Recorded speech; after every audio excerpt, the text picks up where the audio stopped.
Man, I'm typing stuff you can't see. Not that anybody's watching, but yeah.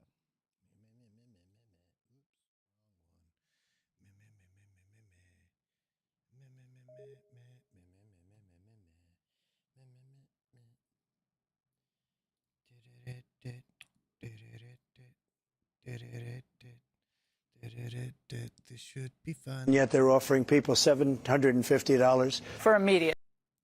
This is just so beautiful. This is so beautiful because Trump, being the sissy bitch that he is, the weakling, the fragile little crybaby, such a wuss.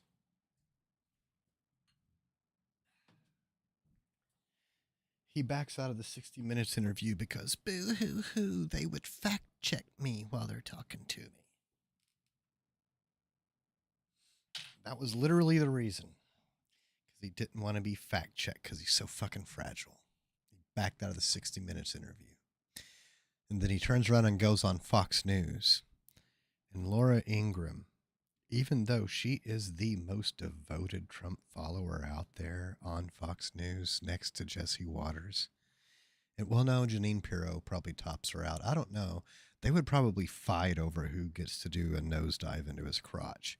But yeah, Laura Ingraham did this.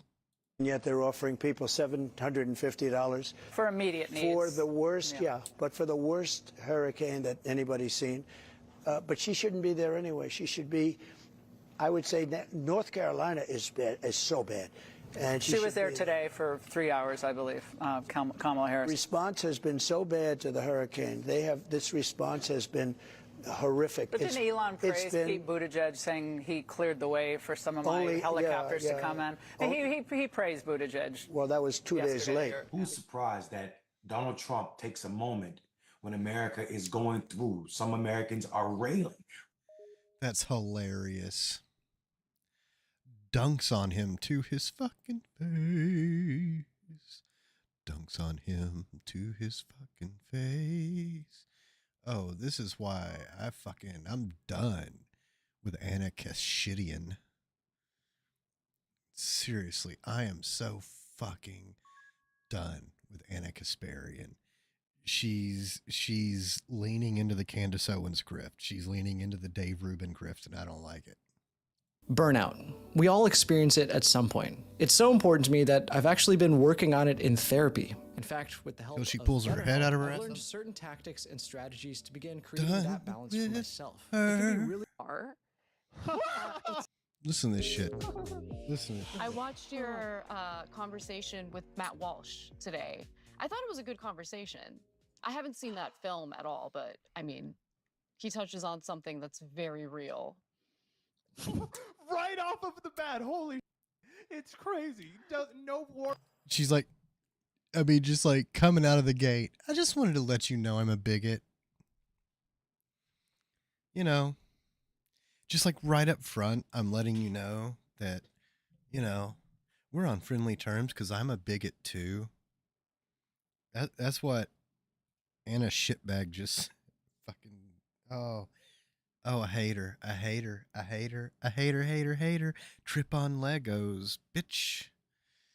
I don't want her to just step on them. I want her to trip on them so she'll fall down and get the whole body Lego experience. Warm up, no lubricant. This is That whole like 1,000 cuts thing. crazy, guys. I'm beyond myself. Giving it up to Matt Walsh in your first breath on a right-wing podcast. I'm glad you're having these conversations. Well, part of the reason I'm having them is because I've been inspired by people like yourself and people like Bill Maher. It's felt like a very bad divorce.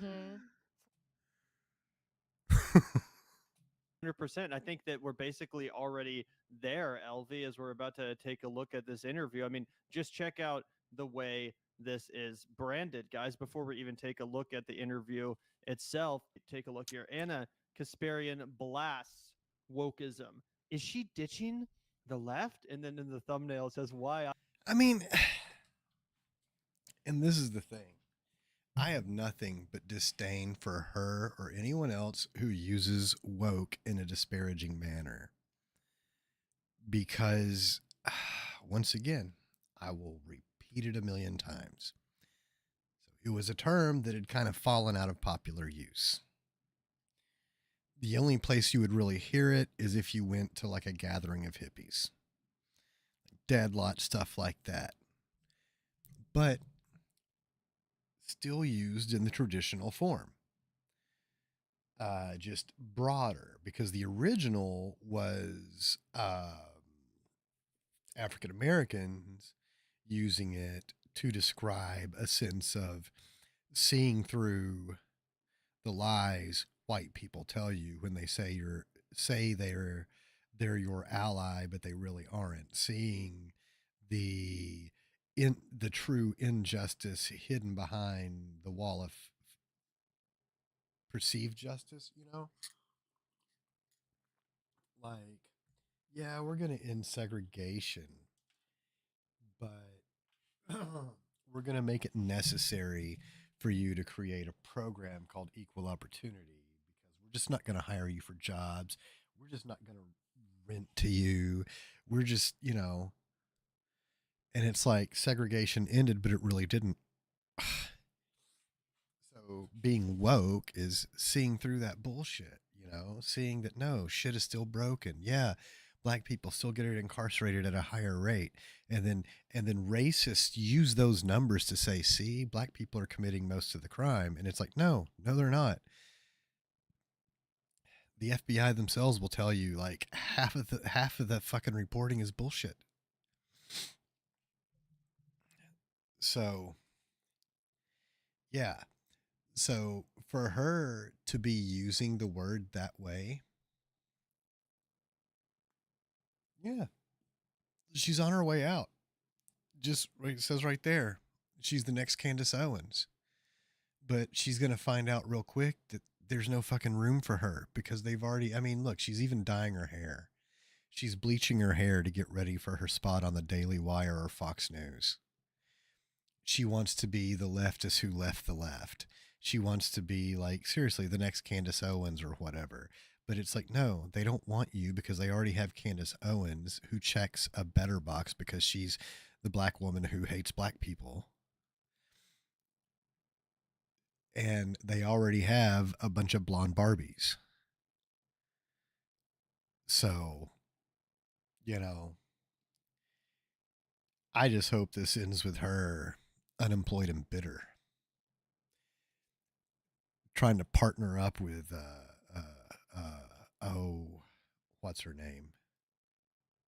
Megyn Kelly.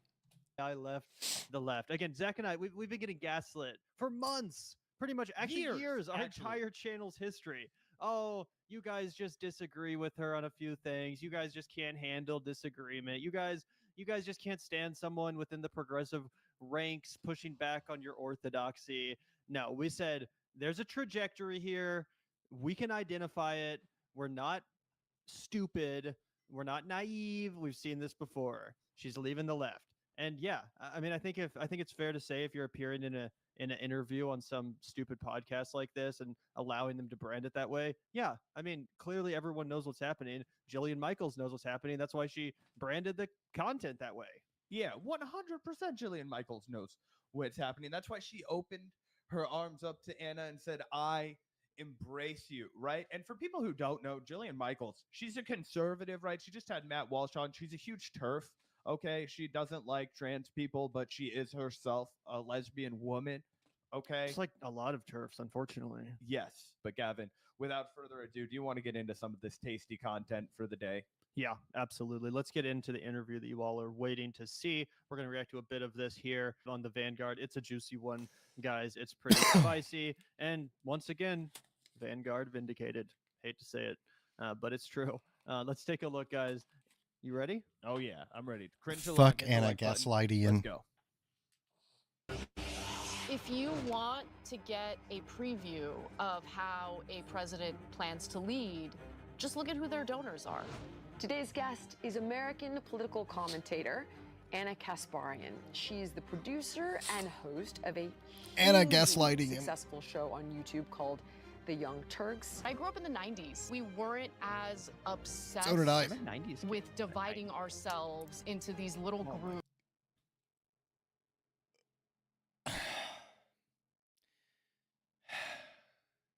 I was born in the early to mid 70s. I lived through the 90s. What she's going to, and it's this thing that she's been doing more and more and more here lately. It's been making me wonder if like she's got lead pipes in her house or something. Because she's just been, and she's declaring herself the spokesperson of an entire generation in order to support her argument. And like, I'm just going to point out, look, bitch, take you and your fox camouflage and just fucking go. Just fucking go. Just get the fuck all the way out. Just shut your fucking mouth and hit the fucking door. Girl, don't go away mad. Girl, just go away. Girl, don't go away mad. Girl, just go away.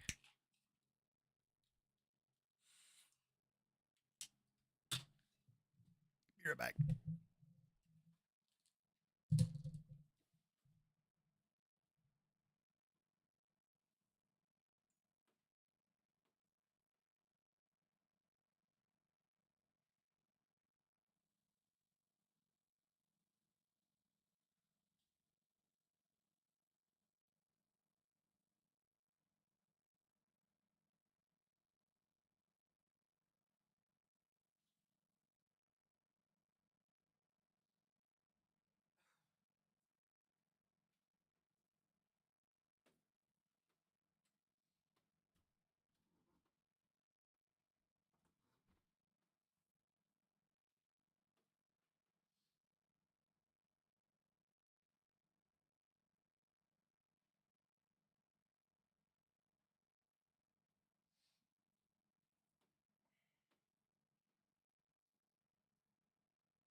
Groups based on our skin color or our gender. Wrong. Wrong. Wrong. Oh my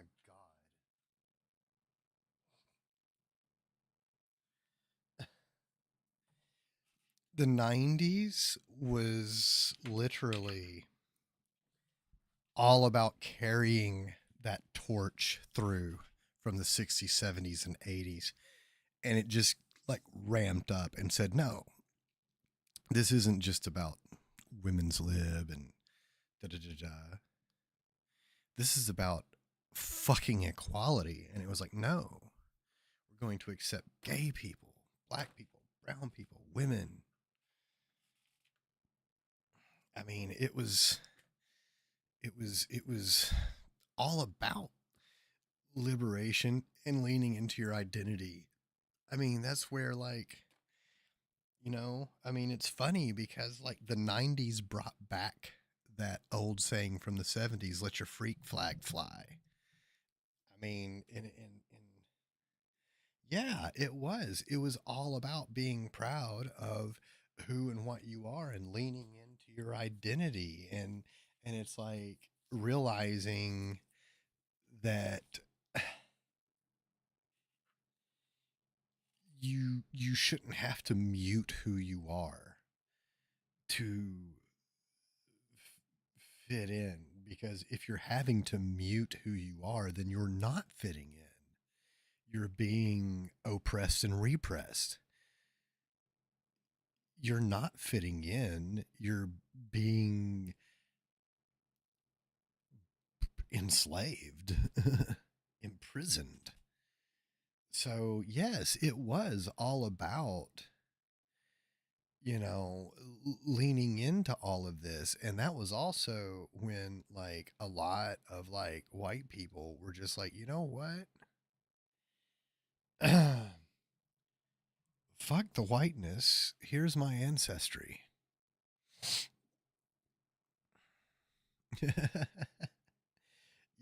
Let's look at where I'm from. Look, I'm like, I've got this in my ancestry. I got that in my ancestry.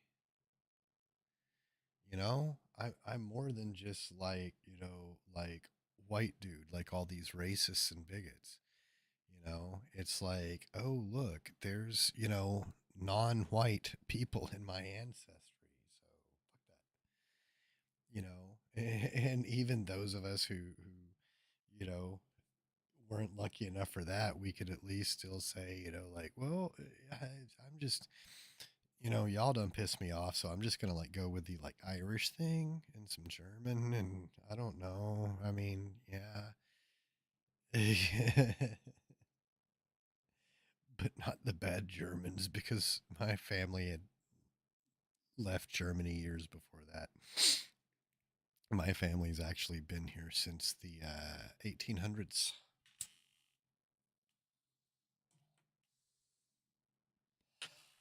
Late 1700s, early 1800s is where I've seen like the earliest of my lineage coming across. So, yeah.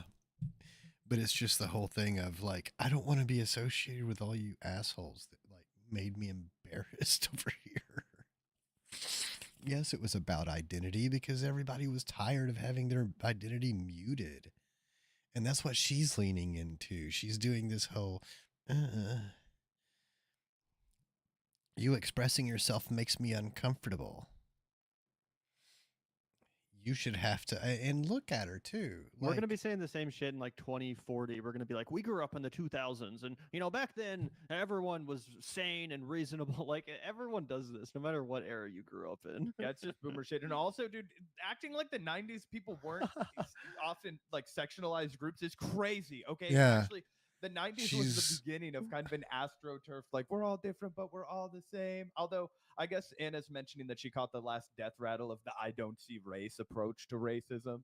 You know what I mean? Also, while we're pausing, Still, I mean, just before. But still, like, guys, I was very much alive and aware then. I mean, you're always going to have that segment of those people.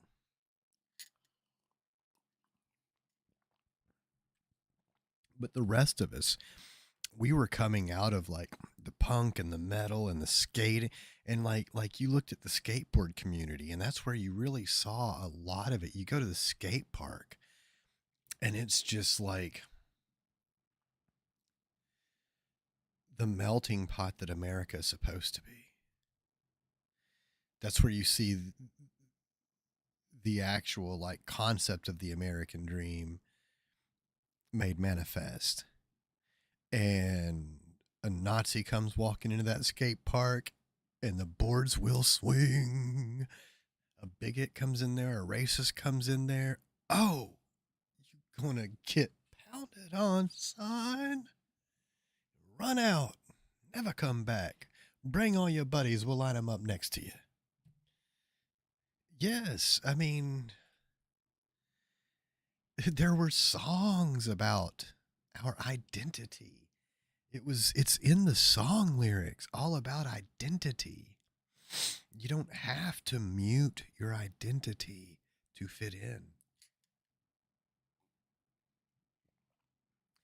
All about, like,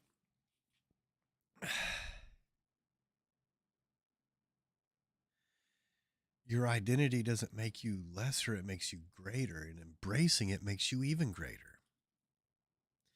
and it makes us all greater. Rising tide lifts all boats. Before you continue, the 90s was when like the freaking Rodney King riots happened, the OJ Yes. trial. To act like that was Yes. a post-racial society is Yes. crazy. That Oh, was, yeah. So Right. much of the major controversies were race-based. 100%. Yeah. Yeah, but also look at the new thing you saw. It wasn't just race-based. Okay? See, they weren't alive, so they're not thinking about this. We also had that was where we got tired of hearing the lies about AIDS and HIV, and we stamped that bullshit out. That's also when, you know, we started fighting for homosexuality, and it got really, really popularized because there were some high profile murders. There was some high profile murders, and a lot of rock stars came out of the closet, as it were. So, you know, to say to for Gaslight Barbie, and that's the thing. I mean, look at her. Look at her. She's even trying to fit in with a niche before she runs over there. Here, let me blonde myself up before I go mingle with the Aryans. But no, for her to suggest that we were beyond that it's like, no, we were all kumbaya, and nobody talked about their gayness, nobody talked about their blackness, nobody talked about their brownness. It's fucking ludicrous. And she's saying that she's being a fucking Dave Rubin is what she is. She's being a fucking Dave Rubin. And she's leaning into this bullshit so they'll accept her. Yeah, absolutely. All I was going to also point out is that this is clearly the most AstroTurf podcast I've ever seen in my entire life. For people who missed our intro, Jillian Michaels literally got famous humiliating overweight folks on national television for reality TV. It was called The Biggest Loser. And what she did was she excelled at screaming at fat people the most. She excelled at really dehumanizing them, degrading them in front of the world. Cruel. These people are suffering from addiction, okay? And do you know how you don't get an addict to stay sober forever? She got famous for being them, cruel. Belittle them, make them feel small, make them feel broken. This is humiliating stuff, not for She these did. folks that She had got to deal famous with for this, being not cruel. for these folks who were so desperate to get healthy, so desperate to be welcomed, loved, supported by their peers. Okay, these people who were actually facing dire medical consequences who need to be uplifted. No, what's humiliating is that she did that to these people to build her own career, and now she's got an astroturfed right-wing political podcast where she has on Matt Walsh and debates the lady that founded Vox, who she claims is the embodiment of the left, and she's the embodiment of the right. It's just sad. It's just horseshit. So anyway, setting the stage for this conversation, that's who Anna decides to spend her time with instead of having a conversation with a single leftist. Okay, we're not talking about us. Right. Go take your pick of lefties. Go talk to Crystal Ball. Go talk to David Dole. He's super friendly. Okay, he's not scary. Go talk David to Pakman. Emma Vigeland. She's nice. A sane voice out of all of the crazy madness going on right now. If the Republicans declare one thing, well, Democrats, by definition, must declare the opposite. I No. don't think that's the right way to. That's fucking back.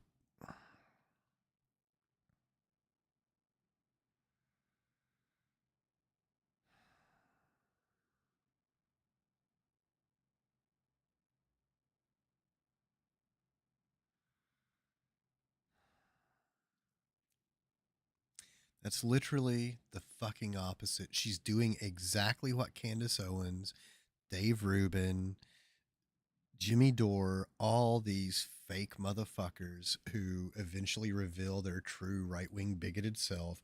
She's doing exactly what they all do, saying the same.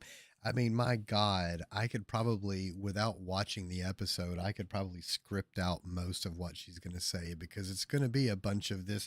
She's just going to play opposite day. Just like how people do when they go on fucking Joe Rogan. They're just going to play opposite day. You know, anything the Republicans do, the left just has to be the opposite. Oh, you mean like racist? You fucking dumbass. You fucking moron. You gaslighting piece of trash. Oh, you mean like when the Republicans say, Haitians are eating pets, the Democrats have to say, no, they're not. You fucking dipshit, you dumbfounded dipshit, you grifting piece of garbage.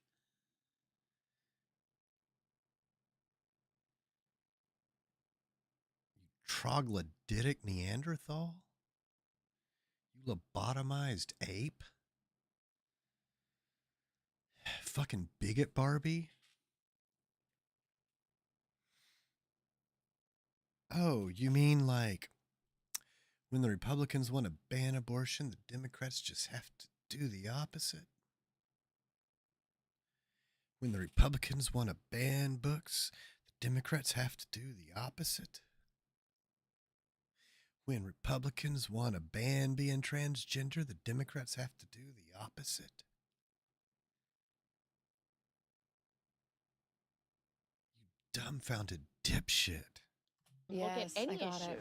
And it is my goal on That's not what happened with the stimulus checks. They agreed on that, and we were all happy. the show to always elevate different perspectives. They've been neglected. Wow, They've been ignored. And so they see Trump come in as like a wrecking ball.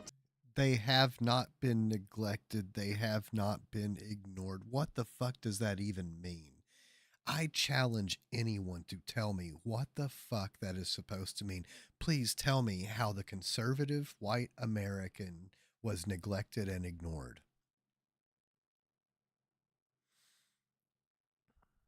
Okay? Please tell me how the conservative white nationalist was neglected and ignored. Anyone, including you, bigot Barbie. You and your brainless bullshit.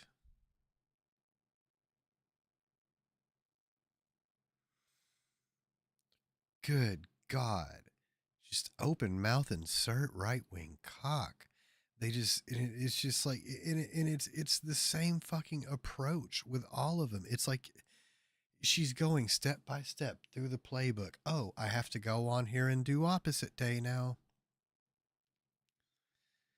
Run through all the fucking talking points. Oh, they were neglected, and Trump comes in as a wrecking ball and makes them feel seen. At some point, she's going to say, at some point, I guarantee you, at some point in that interview, she said the line that, well, if Trump really believes it and his followers really believe it, then whatever it is valid and we have to look into it. No, lots of people believe in Bigfoot. Lots of people think the world is flat. Okay? If you believe bullshit, it's bullshit. We don't have to entertain it. That's how children think. That's how children act. Then that's how the right wing is. That's their entire fucking mentality. Well, if I believe it, it's valid and you have to humor me. No, you wouldn't humor your kid if he came saying dumb shit. You would politely let him know that what he was saying was dumb. And then you would tell him if he continued with the dumb, you're just not going to pay attention. Because it's dumb. You need to stop. Oh my God. To the political elite. Anna and I are going to dig in on everything. A wrecking ball to the political elite? Who's the political elite? Oh, you mean all those Republicans with the expensive suits that he surrounded himself with? God, you fucking dumbass. And see, that's the thing. To be on the right, you have to say the dumbest shit. And I stopped watching, like seriously, I stopped watching the Young Turks main show because, seriously, literally because she's on it. She is like the only person on the Young Turks I won't watch. And because that's the only time you see Cenk, I don't see him anymore either. Because he's sitting beside this person that it's like, I saw the snake. I saw, I mean, like what they say, Jaws, cold, dead eyes, like a doll's eyes. I saw it in her face and I heard it in her voice. It's like, oh, you're a fucking Cylon. I'm out. And I bailed. I watch all the other ones. I watch all the other, and then who's my garbage human of the week. I watch all the other things that spun off of that. The Waldorf guy and all the other ones. I can't think of all their names. Dr. Rashid. I mean, there's so many of them. But like, I watch all of those, but I won't watch the main show because her takes became vile and venomous. Her takes became right wing.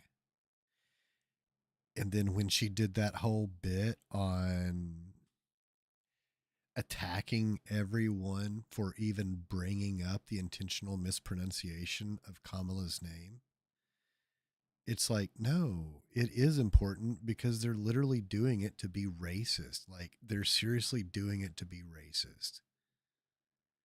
That's what they're doing. It's like they can't say the N word. So they have all these different versions of the N word. And mispronouncing a black person's name is one of those things. And so that's what they were doing. Whether it be because she's black or whether it be because they think she's just Indian and only Indian. They were mispronouncing her name on purpose to be racist. So yes, that is a valid thing to bring up and make an issue of because it's fucking racism and it should be pointed out. Like, look, they can't stop being racist. So that, and she just went on this big fucking tirade about how offended she was. And how she even did the whole, I forget specifically what she said, but it was some version of, I'll pronounce her name however I want. Like how Nancy Mace did. She was validating Nancy Mace.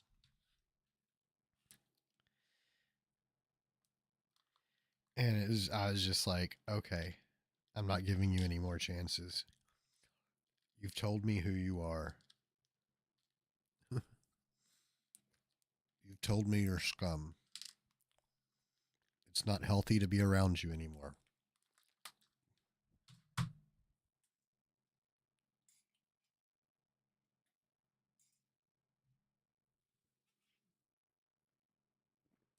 And I truly hope the main show's ratings have dipped below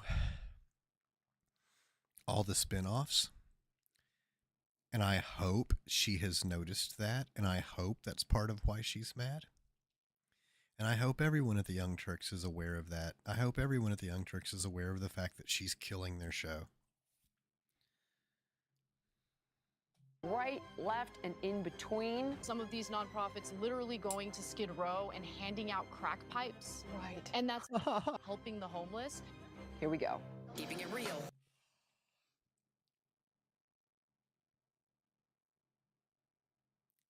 Oh, she completely mischaracterized that. She completely mischaracterized that.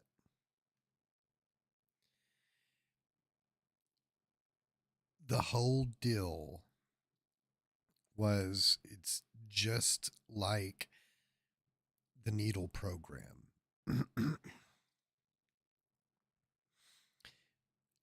You're trying to mitigate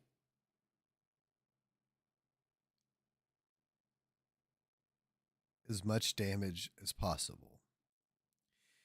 You're trying to make things as safe as possible and do everything you can to reach out to these people. So it wasn't just NC, and that's the thing. Lying piece of trash. You lying little bitch. She's fucking horrible. She's fucking horrible. She's no better than Laura Ingraham or Janine Pirro. God, she's fucking horrible. She's no better than Kellyanne Conway. Ugh, no. Oh God, she's just as bad as Megyn Kelly and Candace Owens anymore.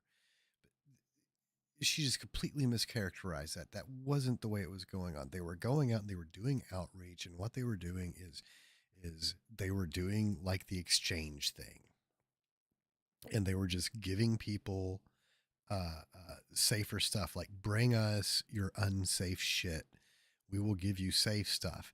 But it was also giving them an opportunity to talk to these people and try to help as many as they could. And they were also passing out cards and helping sign people up for shelters.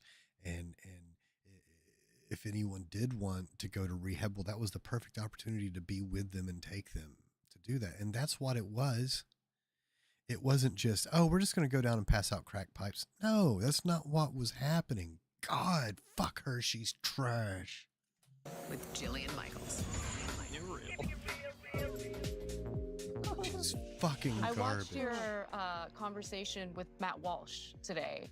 I thought it was a good Anna conversation. gaslighting. I haven't seen that film at all, but I mean, he touches on something that's very real. Right Anna off of the bat, gaslighting. holy shit. It's crazy. No warm up, no lubricant, no nothing. We're just straight into the ass. This is crazy, guys. I'm beyond myself. Giving it up to Matt Walsh in your first breath on a right-wing podcast is absolutely not what you do if you're a seasoned progressive commentator. Yeah, and she's like, I haven't seen the film, but I think he's touching on something real. The film, if you're not aware, is called "Am I a Racist?" So it's like, yeah, it probably is touching on something real. The fact that Matt Walsh is a racist, but that's not what Anna Kasparian is referencing. What she's referencing is that he's probably right about how, you know, all these people on the left, they're so obsessed with race, and they just want to call you a racist every time you disagree with them or whatever. And it's say like, something No, we racist. actually just call you that, Anna, because you say racist shit all the time. Much like how people called Matt Walsh racist because he says racist shit all the time. I watched your conversations with Ben Shapiro, and you inspired me to have that conversation with Matt Walsh. Yeah, because I'm sure you have disagreements with him, and Many. yeah, and so Yeah, it's like interesting what? to find like the areas of common Name one. Name a disagreement. ground people have been dissuaded from doing for a long time now. Yes. And it helps to like, it basically feeds into like this dehumanizing of the other side, right? So I'm glad you're having these conversations. Well, part of the reason I'm having them is because I've been inspired by people like yourself and people like Bill Maher. It's felt like a very bad divorce for the past 4 to 5 years. Yeah, I would say the last decade's been pretty bad in terms of like tribal politics and I fed into a lot of it, so we'll talk about all that, and then realized that I was making a big mistake. I made a big mistake. As soon as the money started drying out, I realized I really wish I would have gone with a more entrenched corporate camp, you guys. Also, can we talk about what, Anna bemoans drama from channels like ours, media critique about her is really what she's talking about. When she says it's been the last 10 years, what she misses is when TYT could make content about Osama bin Laden and Britney Spears' camel toe. You know what I mean? Now, oh yeah, hey, what's going on? Oh yeah, hey. Look at this crazy person. You remember when Lindsay Lohan was spotted out at this club? Do you think she's pilled up, Gavin? That was the kind of content Anna loved to make before she got woke and started making Bernie Bro content with her pal Jank. You know what I mean? And now she's doing actually, I think it's cool to expose all of my bigotries again. You know what? So people who are, even a little more hateful than me will applaud me and tell me how brave I am for validating their discrimination. Yup. And also, it's like I don't even care that much that it's not even just about Anna Kasparian. We've said this before. Some people in chat or in our comment section, they're like, why do you get so triggered about Anna Kasparian when she disagrees? Like, why do you care if she's not on the left anymore? It's like, I actually don't care that Anna's not on the left. I don't give a shit what this woman thinks. I have no idea. I don't let the door hit you on the way out. I've never met her or anyone from TYT. Might be lovely people, might be good in their personal life, maybe not. I don't know. I don't care. But what it's about is the people that Anna Kasparian represents and the people that she speaks for and the people that she speaks to. Right. And what she's doing is she's giving permission to this whole like swath of the you know, country or whatever, these people in a similar age range, these like white Karen type ladies in their mid 30s or whatever, it gives them permission to do the same thing and to abandon their principles and to abandon their humanity. And trying so hard to just like grab this soundbite out of her mouth. Like, come on, please say it. Just say black men. Just say like African migrants. Please, maybe Arabs. Dead men. Italian men? Yeah. Why do you think they feel unsafe in Rome? Let's be honest. Because of Africa. Let's be honest. Dude, I hate these disgusting little monsters, dude. Why would you even leave this in? Oh, here, let's look at Tyler Hitler Vera. Tyler Hitler Vera went to Poland, inside the country that kills illegal immigrants, and cut this video. He said, "Viva la Poland." 3.5 million views in 3 days. Let's say I want to go through this wall. I break through the wall. What happens to me next? You will die like a dog. The lowest unemployment in European Union is Poland. The highest GDP after COVID, Poland. One of the lowest debts, Poland. This is Dominic, a member of European Parliament from Poland, the country that just approved a new measure to shoot and kill anyone that tries to illegally enter their border. Unfortunately, one of our soldiers was killed with a spear. Because they behave like animals, unfortunately. They don't behave like civilized people. We are the ones with this border. So we are protecting the whole Europe. But Poland's strict border control and refusal to take in refugees from non-neighboring countries like Syria and Afghanistan has caused the EU to propose a 22,000 euro fine for each person Poland refuses to take in, and guys like Dominic to be labeled Islamophobic and fascist. Wow. Well, I mean, he is. I wonder where this video is going. Yeah, dude. It's He because is. he is. Like, what do you mean? He said I mean, these yeah, are he the is. animals that need to be shot on sight. Like, that's Yeah, it. It's over. He is why right wingers are Islamophobic so fascist. dumb. Like, right wingers are dumb. It's like, and he got labeled as a racist. Oh, okay. Was it because he just dropped the N word 12 times? You fucking moron. God, they're so, I mean, and that is the thing. That is where we've gotten these days, because a certain type of person has historically kept flocking to the right and flocking to the right and flocking to the right and infecting the right, and they have now taken over the right and like basically well, at least, you know, I know here in America, the Republican Party now is essentially the same group that was being, you know, like anti-desegregation, anti-civil rights back in the day. Like, they are that same group. They won't come right out and say the N-word out loud, but, you know, it's like, but they have 50 million other ways that they say it. And you listen to their policy and their ideology, and it's like, yeah, it mirrors that. And that's why there's like so many people on the left looking at these black Republicans, and they're like, are you just doing it for the controversy? What the fuck is going on with that, you know? Because it just doesn't make any sense. Like, how can you not hear the shit the guy sitting next to you is saying? And how can you defend it as if I can't hear him? Yes. Dominic's political party in Poland. I'm not entirely caught up on the political parties in Poland, but I suspect it's the Nazi one. It's the one closest to a Nazi that still has like retains any Farkin, any seat. Not Farkin, but piss.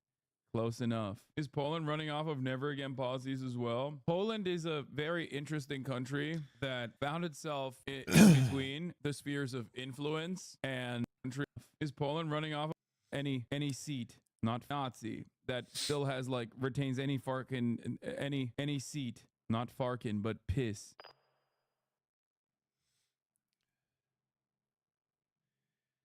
PiS is a right-wing populist and national conservative political party in Poland. Close enough. Is Poland running off of never again policies as well? Poland is a very interesting country that found itself in between the spheres of influence and has, I guess, like short-term memory loss and hates like the last guys more. And in their hatred of hating the last guys that left more, they've decided They've decided they're going to be like the first guys that they also hated. And by that, I mean, Wow. they've decided their alignment is going to be more Nazi than socialist.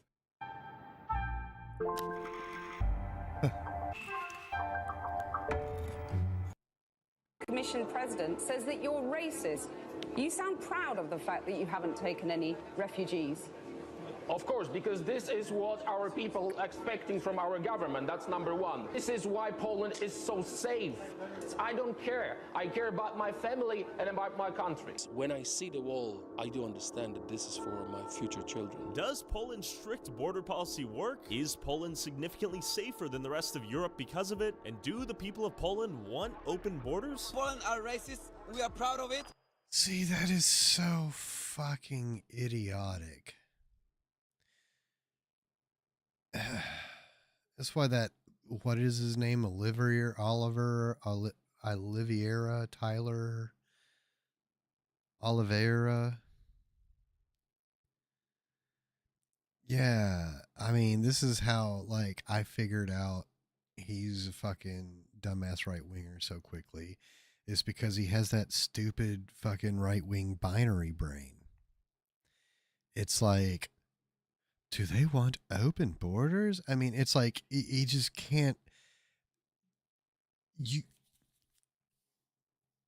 I don't know if it's because they just refuse rationale and reason, or if their brains are too simplistic to process that it doesn't have to be all the way one way, all the way the other. You know, we can actually walk and chew gum at the same time. You know, we have two hands, and those two hands can do two different things. You know,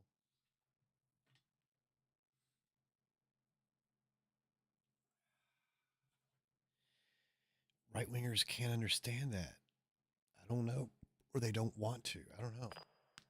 And I don't really want any immigrants in my country, you know? Thank you, man. Before meeting with Dominique, I headed to the capital of Poland, Warsaw, to see what the locals thought of Poland's border and their border patrol now being able to kill migrants illegally trying to enter their country. That's sick, man. Like, that's really sick. He's covering this as a positive. Guys, I went to Poland and found out that the new occupational government has decided Poland, to put and certain they let me do kinds murder. of people in Poland into concentrated areas. That I guarantee you that Tyler guy was probably hoping they'd let him shoot a brown person. they're calling camps. I'm here to talk about how sick this policy is. What's up, guys? I'm here at Auschwitz. And we're here to talk about the scourge, the enemy that is hiding amongst your neighbors. I mean, he literally did do that in Springfield, so that's sick. What are a lot of the students' thoughts on, you know, shooting down illegal immigrants who come through the border? I've never heard about it. Okay. But yeah, okay. It is bad because I don't see any purpose to use a gun for the person. First of all, we need to talk. We need to identify the intention of the other person. Oh my god, that's like a tough question. But It's a crazy question, right? Yeah, but to be honest, like I'm not sure. Okay, I think he literally found the only non-white people in Poland. Poland's like, what, 98% white or some shit? How the f did he find in Warsaw, like, the 8 people that are not white, bro? What the f going on? Like, actually, he's on a university campus? Oh, that makes sense. Sure, like how they're controlling the borders, but like I saw a lot of refugees in the Centrum here. There are a lot of immigrants all around Europe, and sometimes it can be dangerous for the Europeans. What are your thoughts on if you came? Yeah, that guy looks like How? he would be taking that position. Like, clan meeting in the comments. We're not racist. We're not Islamophobes. We're logical. Best spoken words. You know your country is safe when your prime minister can walk through the streets like a civilian. Poland is still making sure that all their fallen ancestors didn't die for nothing. I'm an Arab Muslim, but I can't blame Poland for protecting their country. It's like blaming someone for shooting an intruder who's trying to break into his house. What the f, man? My man took the time to talk and show around a YouTube journalist, truly a man of the people. Wow. Yeah, it's probably because he's got nothing else going on for him, dude. He Do you think having a more strict stance on the border keeps Poland safer, or? Yeah, I'm pretty sure. I know that many people have that opinion. Okay. I want to believe that it doesn't really matter from which country you're coming. Okay. Exactly. You know, if you apply Exactly. to the culture, Humans are it's humans. gonna be fine. Safety has nothing to do with the border. Okay, nothing? What are your thoughts on the border here in Poland as someone from Ukraine? Fine. It's really fine. Yeah, it's no problem with everything. Was it easy to get here from Ukraine? Yeah, really easy. Few hours and you fled. Huh. Why was it easy for him to get in from Ukraine, but it's not so Exactly. easy when people are leaving and escaping war and they're coming from, I don't know, let's say Syria? Much to ponder, much Exactly. to think about here. Fled for political asylum? Or you work here? Why did you come? I work. I believe like in most Poland, especially like the eastern part in Warsaw, we're like fully open for everybody who wants to come here in every purpose. A lot of people lost their houses, lost the safety in their life. Yeah. So I do not see any problem with that. In my opinion, I don't have any problem with that. Even so, illegally? You know what? In my opinion, it's just like hard to be illegally at this moment because you have to cross the border. I think this is not like the main spectrum of a problem. Most of them want to be here legally because they want to have a work. So if they come to Poland, but they are from a country that's not a neighboring country to Poland, should they be allowed to come in here and be a refugee? Not a neighboring country to Poland. And then he just he showed very specific interesting black people. images. Bro is like so desperately, that has to be Weeby. Wait, this is Weeby? Weeby's Polish? Oh my God. Weeby being Polish makes so much more Hello, everyone. Jacksepticeye, inventor of coffee here. Welcome to Crafting with Jacksepticeye, here at top of the sense. Yes, sure, because we've been in this situation in Poland. We have a trouble history, so we need a help for our neighbor. What are your thoughts on illegal immigration? I The think Polish the people crime were rate is refugees at going one point. much higher so far. So what about like Syrian refugees, like Afghanistan refugees, Eritrea?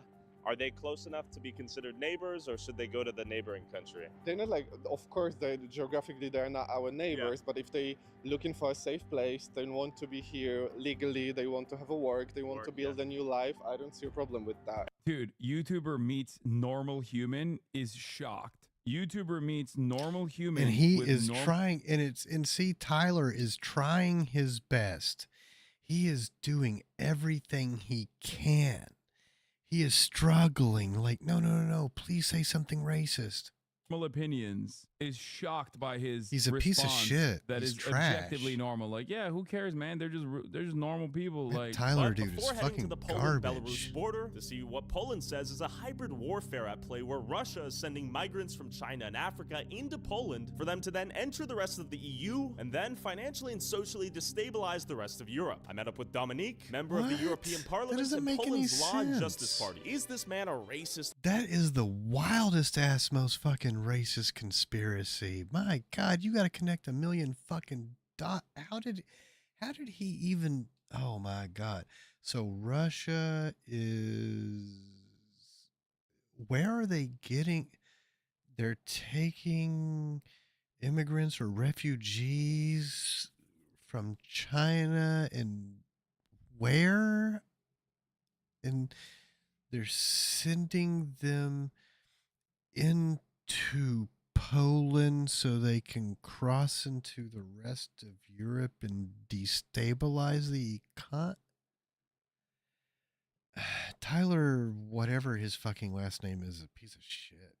Alt-right Islamophobe as the mainstream media and leftist detract. the answer is yes, but Tyler Yes. Oliveira also is that. There, So he's Oliveira. going to he is going to He act is like the that's same. not the case. Hector's He's caller. I want garbage. to ask him, how does Poland's new border wall work? Can any refugees come in? What is this hybrid war? And how does their border control differ from other EU countries? And more importantly, does it work? I'm very happy that we are on the street, not in the studio. You can see and everyone can see Japan. Yeah, the difference. It's beautiful. Would this look different in Paris, London, anywhere in Germany? What are your thoughts? I think the easiest way to Look, answer it is Eurostat is I can't do this anymore. He's only showing the fucking look. Every time he mentions these other countries, he takes very specific clips from a very specific moment in time. the most important when it comes to the data. Okay. The safest country in Europe, Poland. The lowest unemployment, Poland. The less crimes, Poland. Hey, this sounds like all the stuff Hitler said about Germany once he took over. Low life, piece of trash. So if you ask me about any data, we are leaders. And that is the fact. It's not my political opinion. When I quote this in European Parliament. I don't get it. Why are so many Polish people going to England then? Seems much better in Poland. Like, England kind of sucks too. I don't know why the Polish people are going to England then. In 2018, I said quite famous words: zero illegal migration in Warsaw, in every single Polish city. We don't want any illegals. Then they called me Islamophobe. If someone is from China, if someone is from India, or someone is, it doesn't matter who he is. He's like, no, I'm not Islamophobe. I hate all non-white. And Hi, I'm Chad from Thompson Benefits Group. We're your local experts. Russia attacked. Both fronts. Both. This for 123 years. We gained our independence back in 1918. So after that, after 1918, we had a little bit of freedom. But then in 1939, Germany and Russia attacked. Both fronts. Both. And we had this terrible communism in Poland for 7. Yeah, he hates communism more. Interesting. Interesting. When did this hybrid war begin? Is this That's the thing he hates the Russia most. trying to antagonize? Of course, it's because when you go through the papers, you see that the guys who came to Belarus are with the Russian visas. Okay. So we know that by the fact, it's not an opinion. I see. So the whole process That doesn't make any traveling sense. is organized by Russia. And because of the green border No. with Belarus, they are able to come.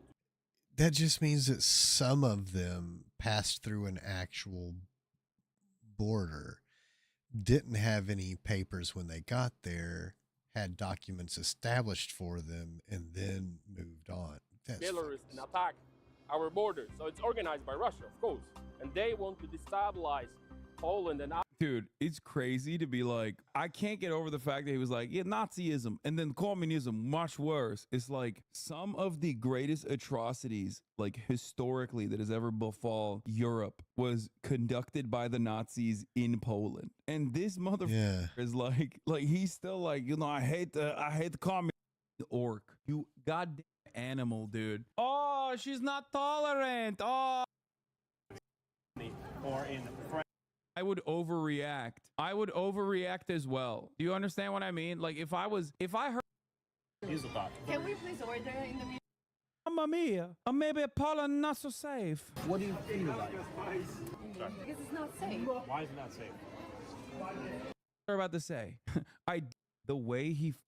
do Chick-fil-A, we don't McDonald's. No, we don't. Burger King. No, we don't. KFC. No, we don't. We do proper Polish, very healthy food. What are your thoughts on Poland? We arrived yesterday, so... Where are you from? Rome. Italy, yeah. Do you feel safer as a woman? Yes, yeah. Do you feel safe in Rome as a woman? Or Italy, sorry? No, not at all. Why? It's dangerous. Where are you from? When you compare Rome, he's going for it. I visited. The way he like approaches them and their reaction to this disgusting little ogre, this disgusting orcish husk of a man, approaching them with his sweaty, grimy, oily hands, immediately spells stranger danger. Like, look at their faces. Look at their faces. He is so unaware that he is about to literally change their opinion of Poland. Remember how they said, no, I do not feel bad. I don't feel bad in Poland. I don't feel scared, but now I do. That's what they're about to say. I did feel safe in Poland before you sicked your ogre on me. Now I'm saying, Mamma mia, maybe Poland not so safe. What do you feel like? Because it's not safe. Why is it not safe? Because we don't feel safe, like walking alone at night. Who are you afraid of at night? Men. Which men? Men in general, or specific types of men who come from? He's like literally trying so hard to just like grab this soundbite out of her mouth. Like, come on, please say it. Just say black men. Just say like African migrants. Please, maybe Arabs. Come on, any of that. Any of the MENA region will do for the purposes of what I'm trying to accomplish here. Please, God, he's a God, racist please. piece of shit. Like that man. Italian men? Yeah. Fair enough. She's like, yeah, have you seen Italian men? What do you think? Can I ask you? Here's the thought. Can we please order in the meanwhile? Yes, they do. Can you buy them one? Thank you. Did you buy them one? No? Okay, they don't need it. They don't need it. They can buy their own. Why do you think they feel unsafe in Rome? Let's be honest. Because of Africa. Let's be honest. Dude, I hate these disgusting Oh little my monsters, God. dude. Why would you even leave this in? Why would you keep this in, you idiot? I guess he doesn't give a shit. Like, he straight up is like, I'm Adolf Hitler, and this is my friend, Polish Adolf Hitler, and we're just having mold credence who watches don't have the social maturity to correctly analyze this interaction as insane, so he leaves it in. I don't Exactly. Why is Asmund Gold catching Exactly. straight in this combo? We're watching, dude. All I'm saying is I Fucking would cretins. overreact. He is I one would himself. overreact as well. Do you understand what I mean? Like, if I heard two motherfuckers having this conversation in the heat of like Nazi Germany's rise, I'd be like, oh, dude, I'm throwing as many people that think like this directly into gulags. Okay. Like, it would break my brain. Luckily, I do not have any power. But like, honestly, and I'm not saying that like Stalin put all the people Oh my that think like God. this into gulags. I'm not saying that at all. I'm simply saying that I understand how you could arrive at a conclusion Yeah. that like many people need to be put in Yes. the gulag after Exactly. seeing this. We're tired of relying on fossil fuels It's like for you energy. see people That's why our adaptable fuel cell. wandering the streets. You're like, oh my God. Oh my God. It's so, And oh then you my see God. that motherfucker rise into power, and you're like, we got to stop that. Increasing the rate in Italy, for example, or in Germany, or in France, or in UK. Would that be accurate? Would you stand on business to that fact? No, but when we meet like a guy in the street, we don't know if he's Italian, English, Spanish. He's like potentially dangerous. Okay, okay. Can I ask you for your, what do you think about Prime Minister Meloni? Go. Meloni? Meloni. She's going to deport people now. What are your thoughts on that? What do you think about her? Good or bad? No trick answer. Honestly. Good or bad? Totally bad. A bad person. Why is she bad? She's not tolerant. She's racist. Oh, she's homophobic. racist. She's not tolerant. Dude, you got like pizza meat crawling up your nose. You got pig. You orc. You goddamn animal, dude. Oh, she's not tolerant. He instantly turns into a big What baby. Do you see that? now? He instantly. Eh. Unk is getting And that's the thing, and that's why I say like right wingers, they're just so fucking like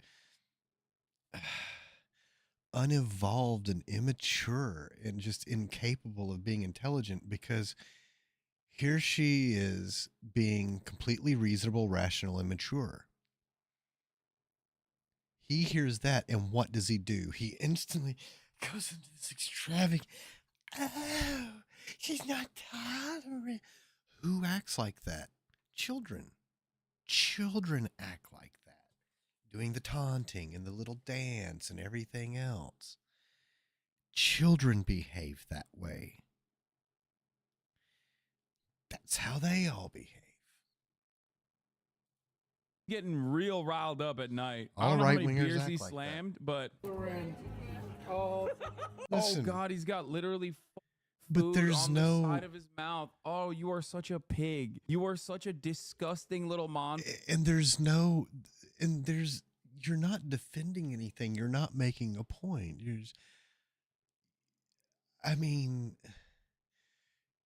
You're trying to mock them, but all you're doing is like, oh, I'm just going to repeat this person's words, only I'm going to do it in this really like ridiculous,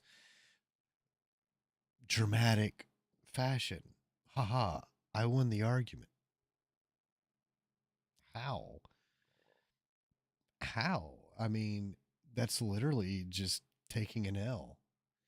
Well, I couldn't come up with anything to defend the bullshit, so I'm just going to act like a toddler. Monster, dude, this is literally how.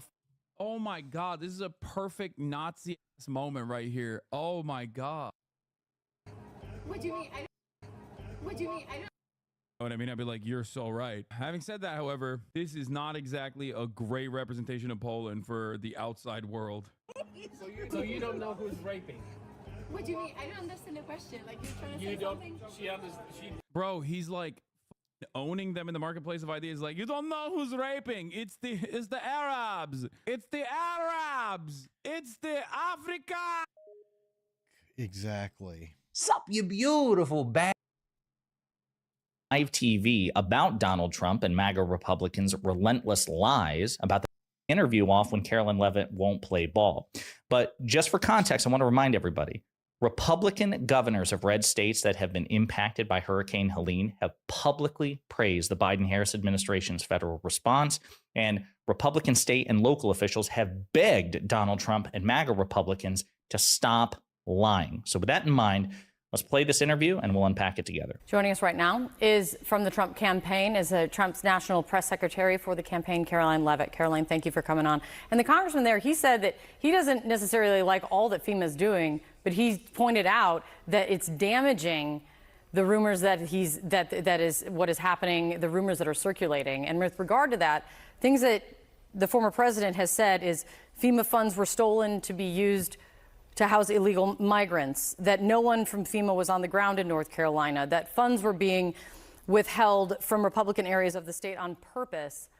None of that is Republican areas of the state. That would be the whole goddamn state. true. The head of FEMA says that worse than it not being true, it is dangerous that if this is pushed and circulated for the people who are most in need of help. With that knowledge, is the former president going to stop saying this? Well, first of all, Kate, let me just express our thoughts and prayers are with everyone in Western North Carolina, Georgia, Tennessee. I would have muted the mic.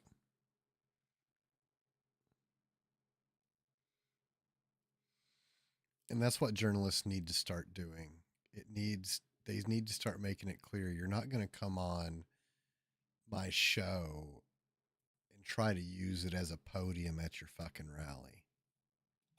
And now Florida, who are bracing for another devastating hurricane. The bottom line is that FEMA spent $1 billion on funding for illegal immigrants that Kamala Harris and Joe Biden let into the country. CNN and many mainstream media outlets reported that more than a month ago. Now today, we find ourselves in a predicament where Americans are in dire situations in need of food and of water. And Secretary Mayorkas last week said that FEMA does not have sufficient funding to get through this crisis and through the rest of hurricane season.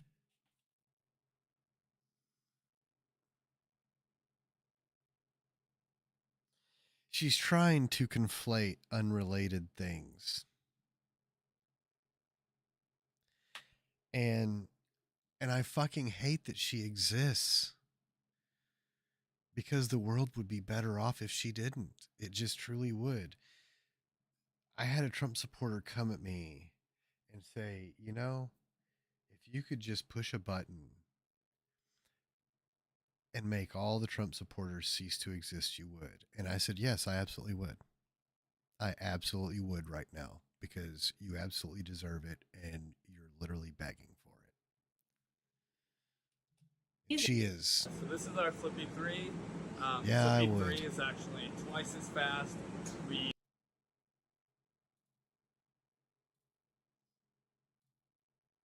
The reason that FEMA doesn't have the funding to get through the rest of hurricane season is because of MAGA Republicans in Congress.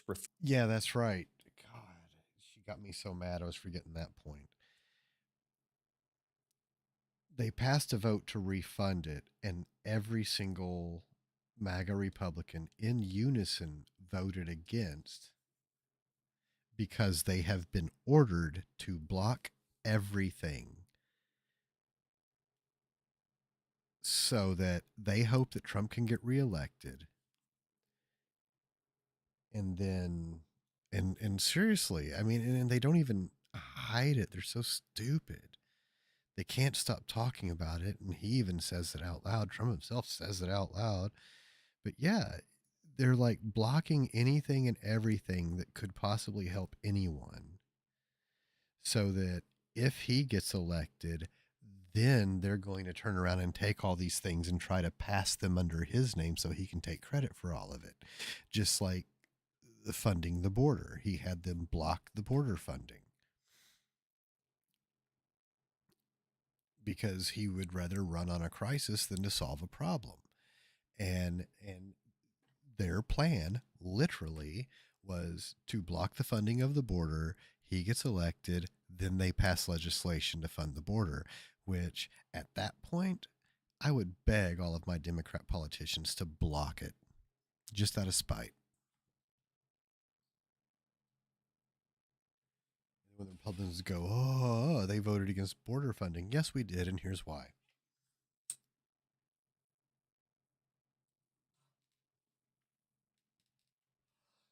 I would want every single Democrat politician to come out and say, moving forward, we're just going to keep doing this. We're just going to keep doing to you exactly what you do to everyone else until you fucking stop.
refusing to fund FEMA. President Biden and Vice President Harris have begged for additional funding for FEMA for months. And MAGA Republicans in Congress stripped FEMA of additional funding, of the sufficient funding necessary to get them through hurricane season. This is 100% the fault of Donald Trump's allies in Congress. I'll also point out that the funds that have gone to the southern border, FEMA disperses those funds, but FEMA is not responsible for taking those funds from the disaster fund. Okay, so the disaster fund, which goes to, helping people out in hurricane season, those are different things. I mean, and that's just it. They know how these things get allocated. But she's pure evil, and she shouldn't exist. She doesn't deserve any happiness in this world. She doesn't deserve to walk freely and safely among us, doing the evil and harm she does. That is congressionally mandated. That's congressionally approved. And FEMA has not touched that. That has gone only to people who have been afflicted by Hurricane Milton, Hurricane Helene, and other natural disasters, okay? The funding that she's talking about was also congressionally approved for that purpose. So I want to be very clear about this. FEMA is not robbing Peter to pay Paul. They are not taking funds that could be used to help people in natural disasters and sending them to the southern border. That is not happening, and that is precisely what Donald Trump and MAGA Republicans want you to believe, that they're taking funds which could be used to help people in need of natural disaster relief and instead are spending them on the southern border. That is not happening. But Caroline, Speaking of Secretary Mayorkas, Caroline, I wanted. I mean, we just had Secretary Mayorkas on, but no. But first, on that, let's keep to the facts, which is on that suggestion that Donald Trump did make, that they were stealing money from FEMA and using it, and it's all gone because they're using it to house migrants. That's not true.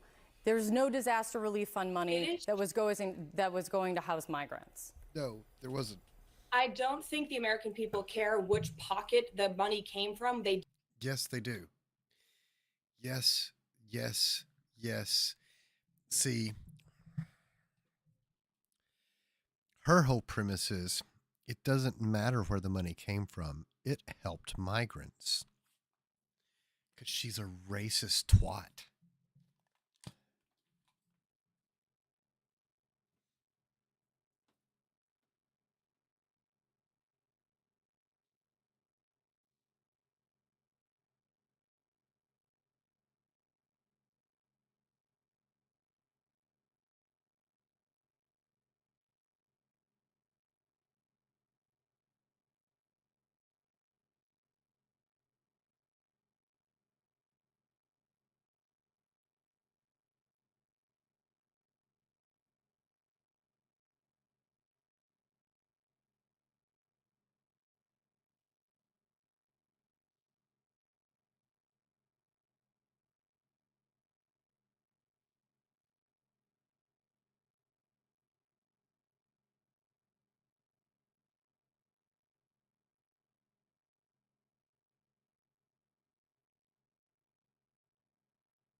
do care that their tax dollars, 1 billion of their tax dollars, went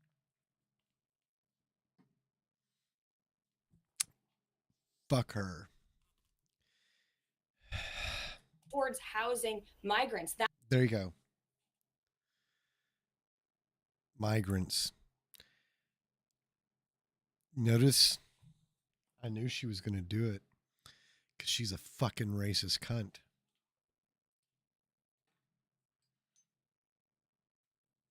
I called it before I went and made my food. I said migrants. She's going to say the American people are mad that money went to migrants. I called it. I pointed out she was, well, I didn't specifically set it up, but the reason I said it the way I said it, I knew she was going to say migrants because I knew she wasn't going to specify undocumented or anything like that. It's just going to be brown people in general is who they hate.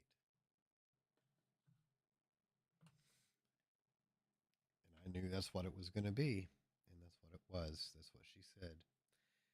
The American people will be mad that their money went to help migrants. But no, here's the thing. In her mind, she's telling the truth because you have to understand. When she says the American people, when any right-winger says the American people, they don't mean the American people. They mean themselves. They don't view the rest of us as American, and they don't view anyone who isn't white as being people. So when they say the American people, they mean MAGA. They're talking about themselves. And they are racist. She's a racist twat. She shouldn't be able to frolic in the wild with the rest of us. She should be she should be afraid to walk down the street from fear of someone confronting her for being a racist on TV. that came from FEMA's funds. That is a fact. It is reportable, and it's very likely to assume that that money could have been reallocated to the disaster relief fund that now could be. No.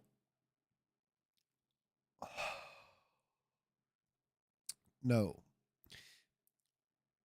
Because if they would have moved to reallocate it, the Republicans would have blocked it. Said no.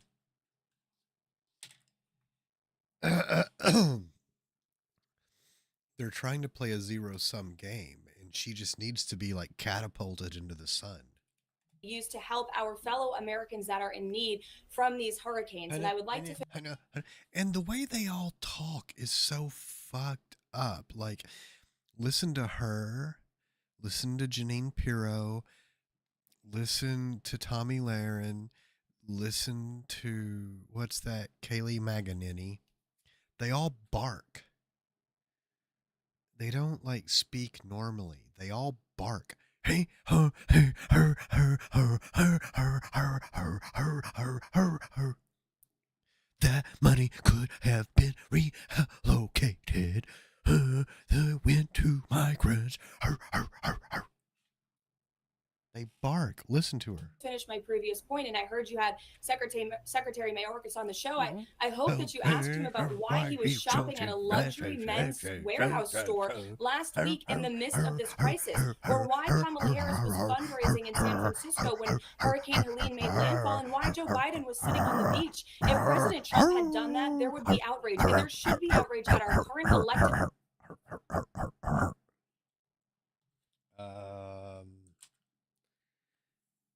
He went and threw towels at some people.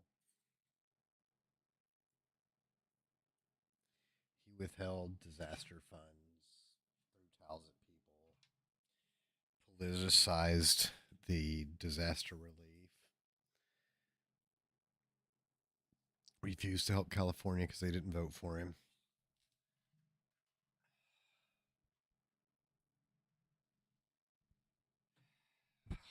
I mean, and just went on his fucking rallies. Everything was a constant rally. He never even stopped doing rallies long enough to even like president. Like he would show up one day and like sign some executive, because everything was an executive order with him. Everything. Because he was a piece of stupid shit. And that's the only way he could get anything done, because even like, you know, at that point there were still sane Republicans left in Congress, and they weren't going to go along with his stupid shit. So everything, you know, and these same motherfuckers whined and bitched, you know.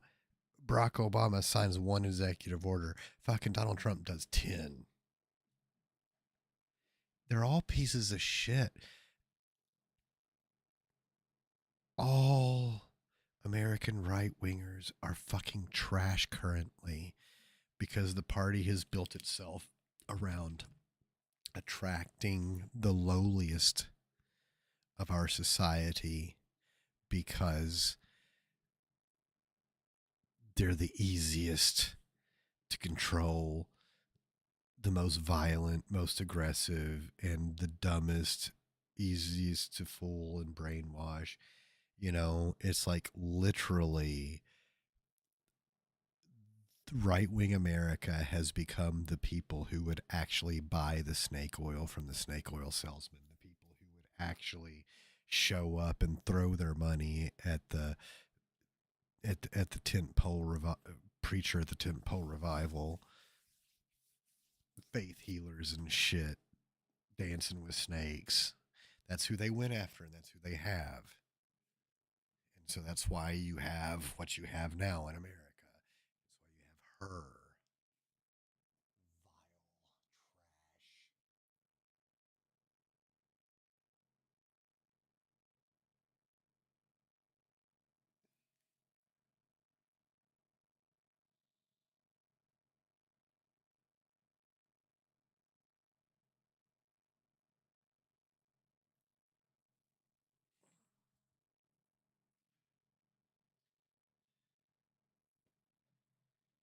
Said, just listen to her talk. Why wasn't he at the who, her,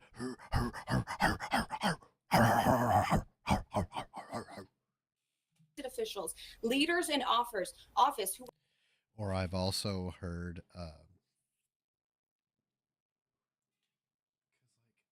it's weird because they all do it. It's like a gimmick. You got to have blonde hair and you got to talk a certain way.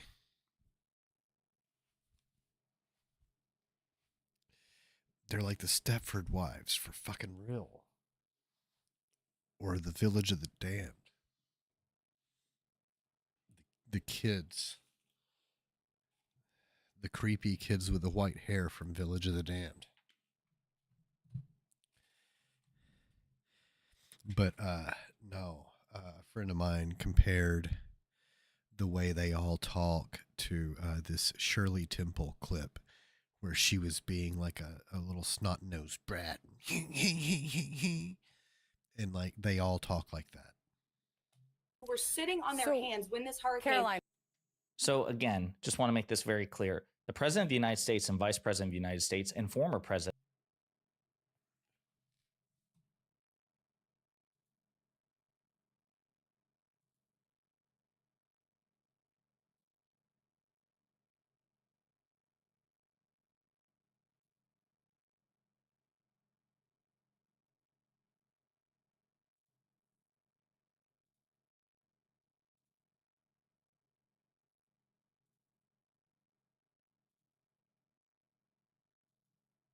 presidents of the United States, like Donald Trump and Barack Obama, have enormous security details which are mandated by law. Okay, I think it was a former Trump official, or it was on Fox News. It was a former, state government official who's like, listen, when these people go anywhere, they have 50 Secret Service vans that go with them. State and local officials, often Republican, were begging President Biden, Vice President Harris, and Donald Trump and other people like them to stay out of these areas because and Trump went anyway. And used rubble from a building to build a little dramatic wall around it. God, he's such a fucking cock. And just look at her. Sometimes a picture says everything about a person's character. How do you stay employed, ma'am? Because this philosophically is my entire job. The Republican men put whatever they want in my head, and then I go on TV and spit it all out. Would distract and divert from limited resources. Donald Trump went in heedless anyway because all he cared about the photo was the photo op of him being there. He didn't actually do anything to help anybody, whereas President Biden and Vice President Harris coordinated the federal response, sending boots on the ground, sending resources to these states. They did infinitely more for the people afflicted by Hurricane Helene and Hurricane Milton.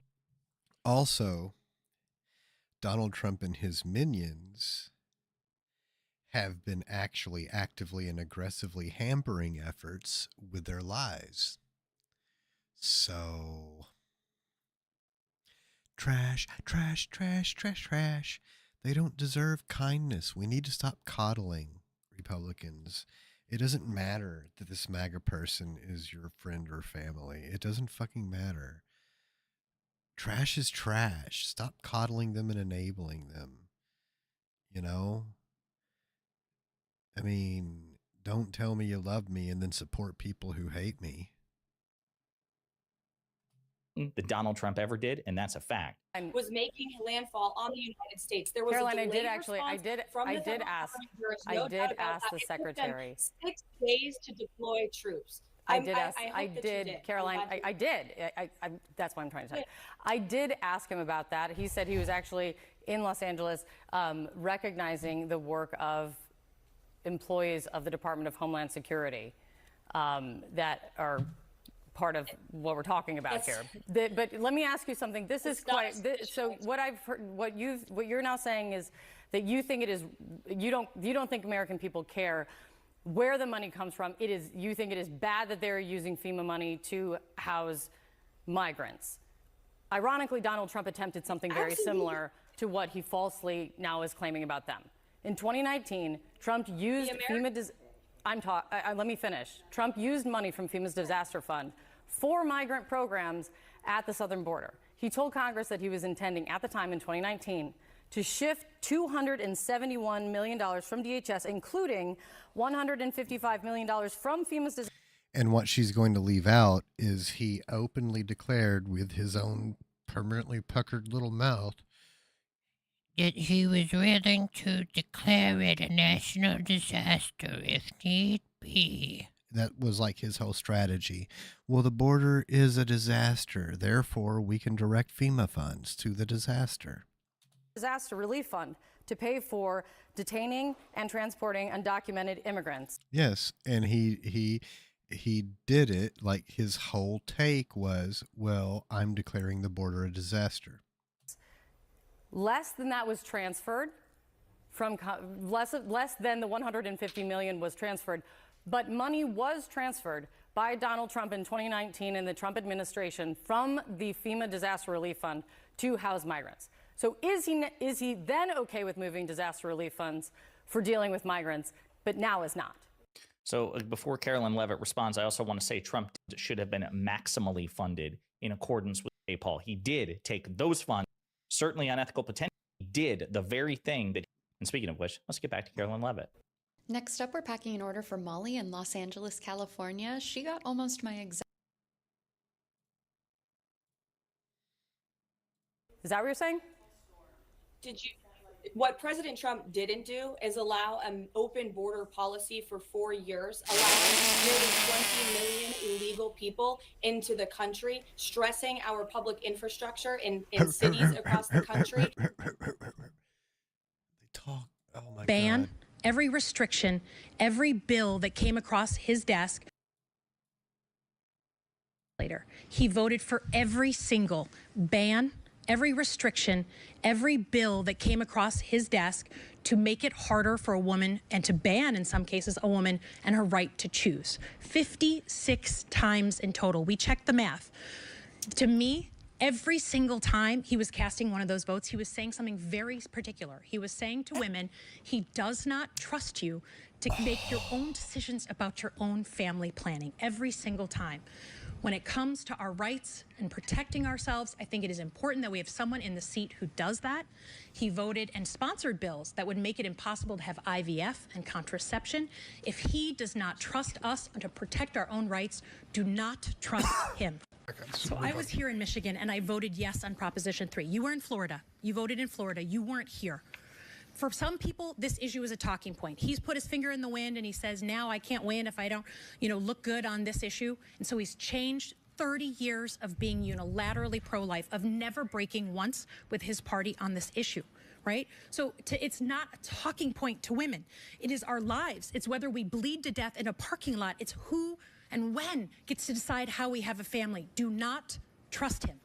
That's Alyssa Slotkin, the Democratic nominee for the U.S. Senate in Michigan, making short work of Mike Rogers, her Republican opponent. And that's because, now that Rogers is in the general election, he's suddenly trying to frame himself as more palatable, more moderate to the electorate on the issue of abortion. He's not. And the only thing worse than his avowed extremism on that issue is the fact that he is also a liar. In fact, this isn't the only issue that Mike Rogers has been contending with right now. According to the Detroit Free Press, it's unclear that Rogers even lives where he says he lives in the state of Michigan. Quote, Rogers, the Republican nominee for the U.S. Senate, changed his voter registration on July. I remember that because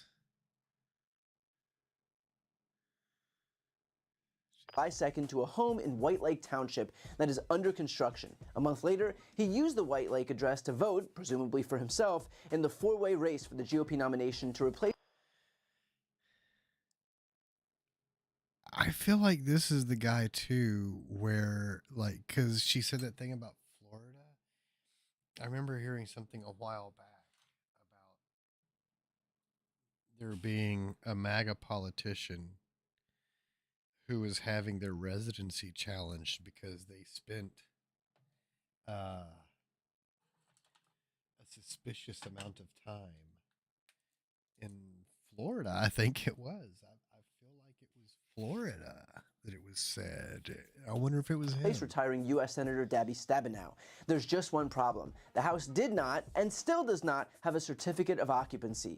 That means Rogers could not live there legally. And if he didn't live there, he may have broken the law by using that address to vote. That's awesome. So between his residency scandal and his inability to tell the truth about one of the most important issues facing voters right now, it's pretty clear what kind of a senator Mike Rogers would be.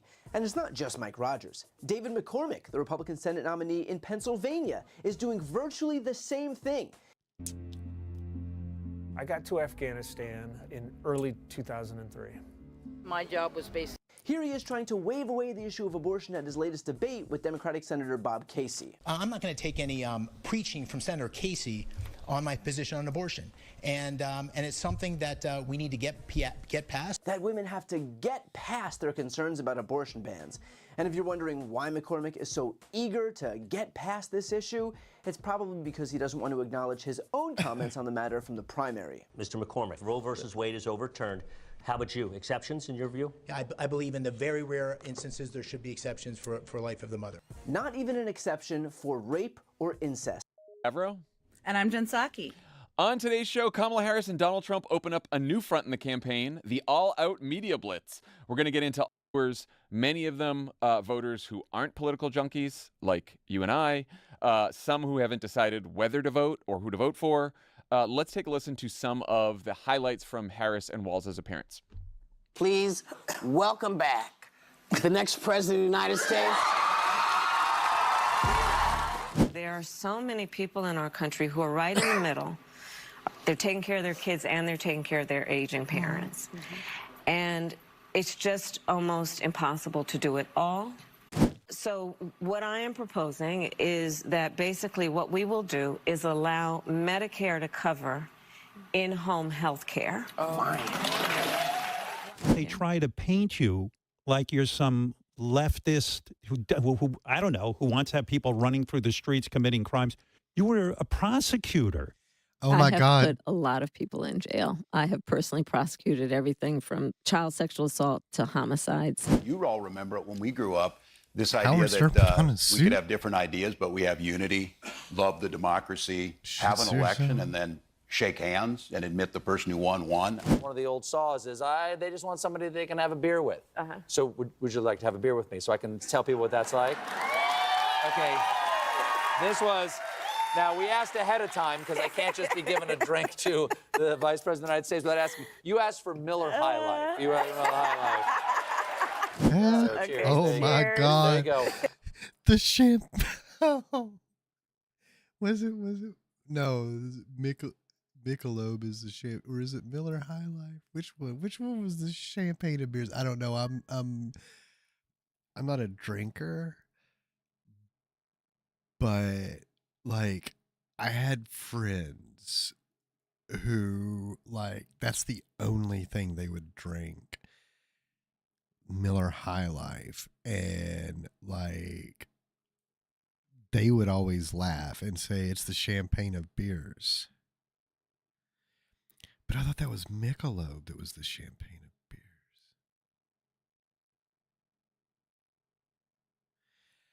But, and we would always joke, like, because it was like, that's the elite shit, yo.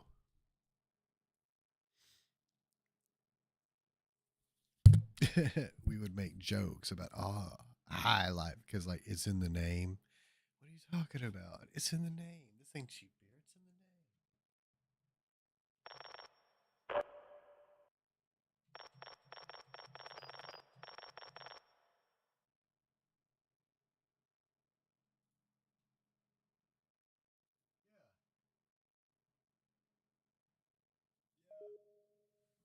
Yeah, I was right. It's the champagne of beers. You know, when you lost millions of jobs, you lost manufacturing, you lost automotive plants, you lost the election. What does that make you? A loser. This is what happens when I drink beer. Miller High Life. That is a choice. That It's is the a champagne commitment beers, to winning baby. Wisconsin, right there. It is a commitment to winning Wisconsin. When the Hawks need a clean shave, they reach for the Chairman Pro by Manscaped. Equipped with What do they skin-safe shave their technology. balls and- with, though? Kremlin confirmed it today. Let's listen to her answer on this. So I actually said it even in the debate. I believe that Donald Trump has this desire to be a dictator. He admires strong men, and he gets played by them because he thinks that they're his friends.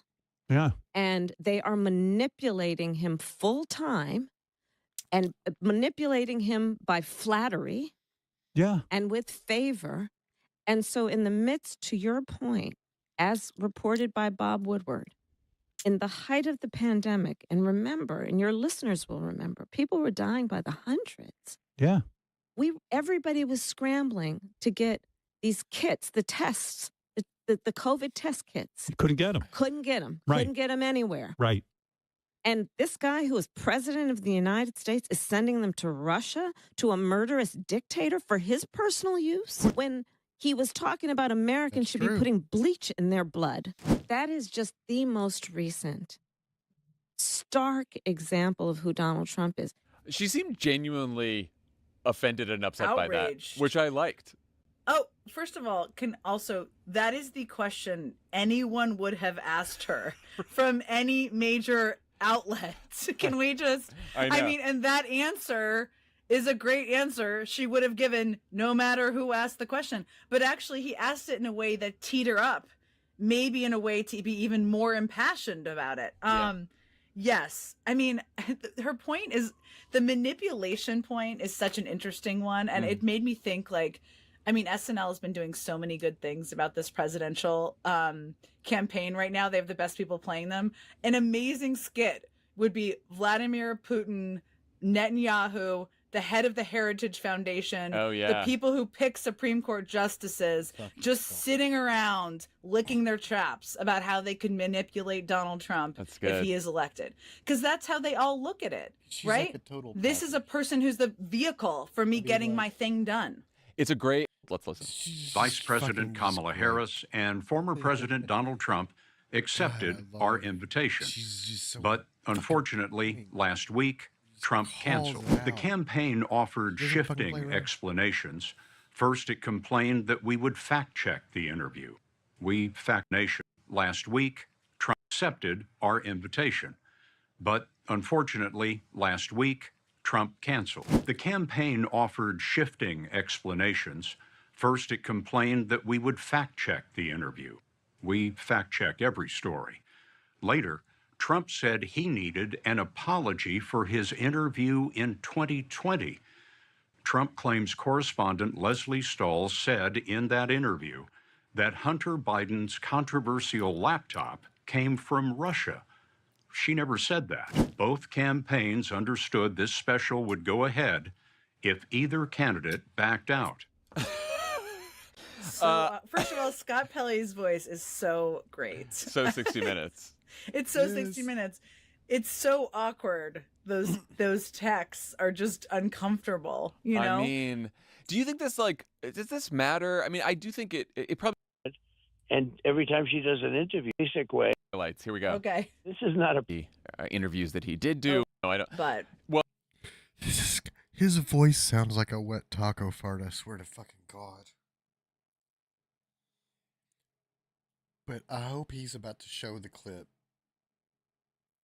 that I think he's going to show, because I saw this clip and it's like I was watching Ben Shapiro's soul leave his fucking body. It's like, for the first time since I was first exposed to that little idiot, oh my God, he's like the dumbest of the dumb. And it's weird because I can't tell if he's like playing a part or if he's really that dumb, because he says some just...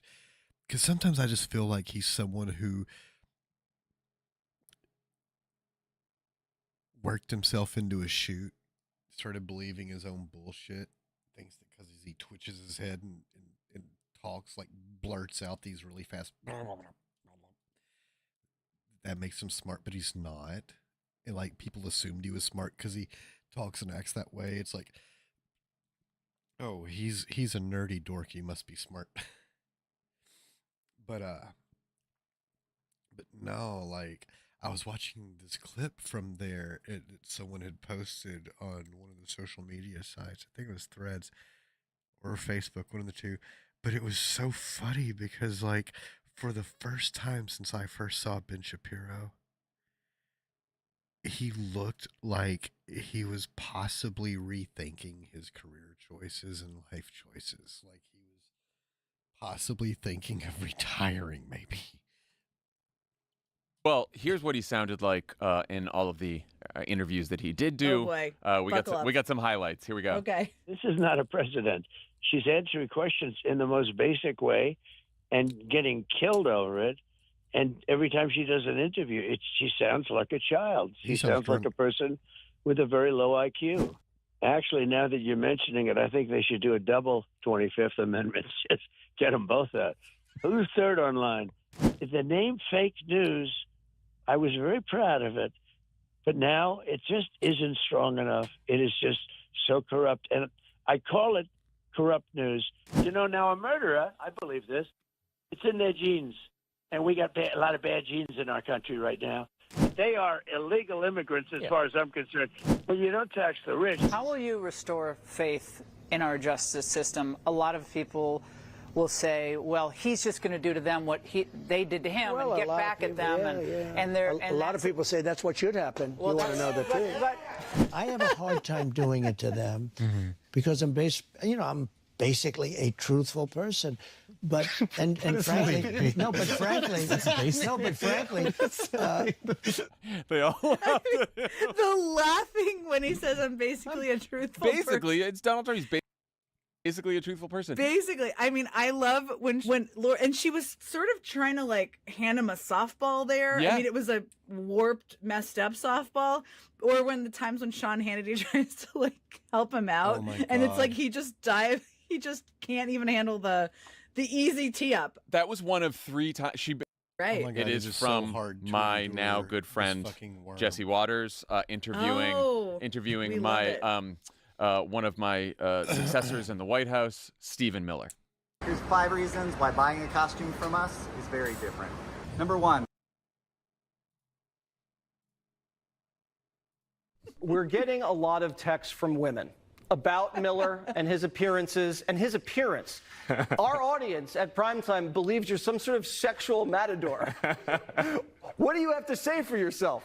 Well, let me give advice to any young man that's out there. I'm married now, I have children, but I wasn't married that long ago. I was single, I was in the market. If you're a young man, it's very important in election season, who's looking to impress ladies, to be the alpha, to be attractive, the best thing you can do is to wear your Trump support on your sleeve. Show that you are a real man. Show that you are not a beta, right? Be a proud and loud Trump supporter, and you're Just be loud.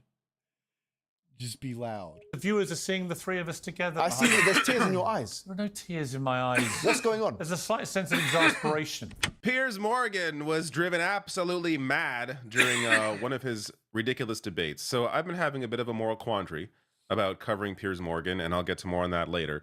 But this debate gave me a reason to cover him because he had on a guest in Mohammed Hijab, who is an author and an academic that did a fantastic job really exposing how stupid these debates are.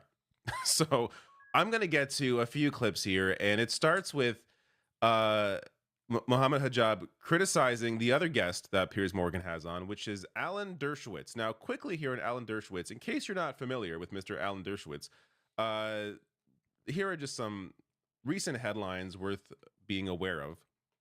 So he recently came out to say he's not going to vote for Joe Biden. This is back before Harris took over.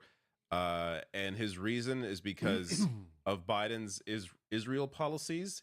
He thinks Biden is too harsh on Israel. Pause for laughter. And then he went on when Harris took over, because this guy loves to stay in the headlines, even though he's irrelevant. Well, I have to vote for Donald Trump.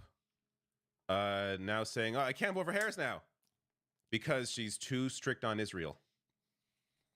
Pause for more laughter. Now, he's also, you know, this is the guy that, oh, I'm a Democrat, but I'm just, it's almost like there's a rule that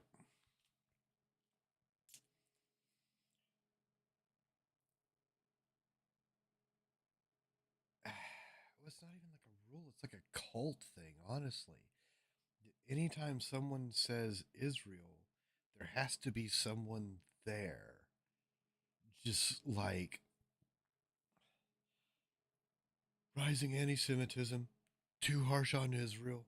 Rising anti-Semitism, too harsh on Israel. And everything is anti-Semitic with them. Everything. You could be like, hey, I was watching Netflix last night. Oh my God, that's anti-Semitic. I mean, it's just ridiculous. Like, what the fuck? It is insane. It doesn't, and it doesn't make any sense when it gets, it's like, it's just become such a thing, just like such an empty phrase that people just shart out all the time, that like people even say it when it doesn't make any sense. Like when Ilhan Omar was talking about lobbying organizations, you know, and how they don't really care about, you know, whatever it is they claim they care about. They're just in it for the fucking money. And she mentioned like that includes AIPAC. And it's like, oh, that doesn't make any fucking sense. All she said was a lobbying organization was a lobbying organization. I mean, that's how they get everything done. defended Donald Trump in 2020 as legal. And like, I even saw people trying to say that the phrase all about the Benjamins was anti-Semitic. And it's like, how? The phrase is talking about fucking Benjamin Franklin being on the $100 bill. Scholars were all panning him, as the CNN headline writes here, he made the case that Trump cannot be impeached because he didn't commit any crimes. Okay. So, giving you an idea of who Alan Dershowitz is. Oh, yeah, one last thing, probably worth mentioning here. He says, sure, I got a massage at Jeffrey Epstein's mansion, but I kept my underwear on, so it's all good. All right, let me get to this clip now where Mohammed Hijab goes in on the Piers guest. He was in Epstein's vicinity. He had a massage in his vicinity. This is the kind of person that we're having on the show defending Israel. No one can understand it when you Have you met him before? I know Alan well. Oh, you know him well. I respect him very much. Oh, yes, you do. He's one of America's top lawyers. His top lawyers. Yeah, he is. And you're an unbiased person here on Sundry. An unbiased person about Alan Dershowitz. Why? Does he have leverage on you, Piers Morgan? There's no leverage on me, no. You've got a picture with Maxwell. Yes, with Ghislaine Maxwell. Did you go to the island? No, I've never been to the island. I've never met Jeffrey Epstein. Be honest. I never spent more than 5 minutes with Ghislaine Maxwell. I've answered you. So what part of that wants to... Do you condemn him being on the island? He's your good friend. You can ask Alan Dershowitz about Jeffrey Epstein. You had a massage. He represented him. He said he didn't take his shorts off. Do you know what? None of this has got anything to do with Israel. He said he didn't take his shorts off when he was getting a massage. Please, Mohammed. Why is this uncomfortable? It's nothing to do with the debate. He didn't take his shorts off, but he's got his pants down now, hasn't he? Can you stop it? Why? What's the point? Why? All right. So this is fantastic. I've watched this a few times now, and I can't help but just laugh it up. This is...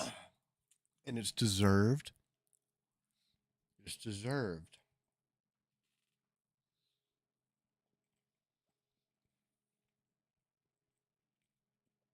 People are going to say he was being unreasonable, but he's not, because he's holding Piers Morgan to his own standard and showing him, dude, you can't even live up to the standards that you hold the people you don't like to.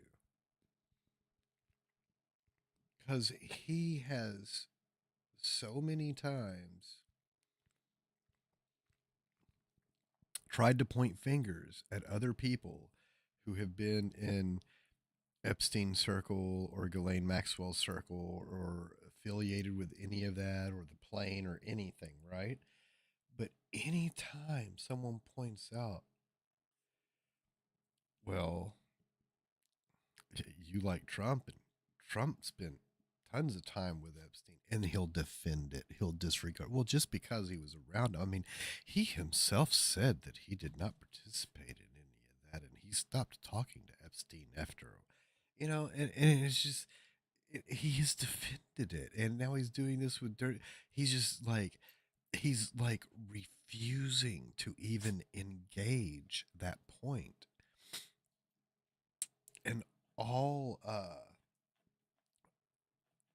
Muhammad is doing is holding Dershowitz to the same standard that Piers Morgan has held many other people that he has attacked and criticized. And Piers is just like, nope. Not even going to say the words out loud. Not even going to acknowledge. And that's just it. He keeps pointing it out over and over. Actual phrases that came out of Dershowitz's mouth. Actual phrases. And Piers is just looking into the camera. Not even... He's waiting until after that's said, when Muhammad says something else, and then he's like, does it have anything to do with the debate?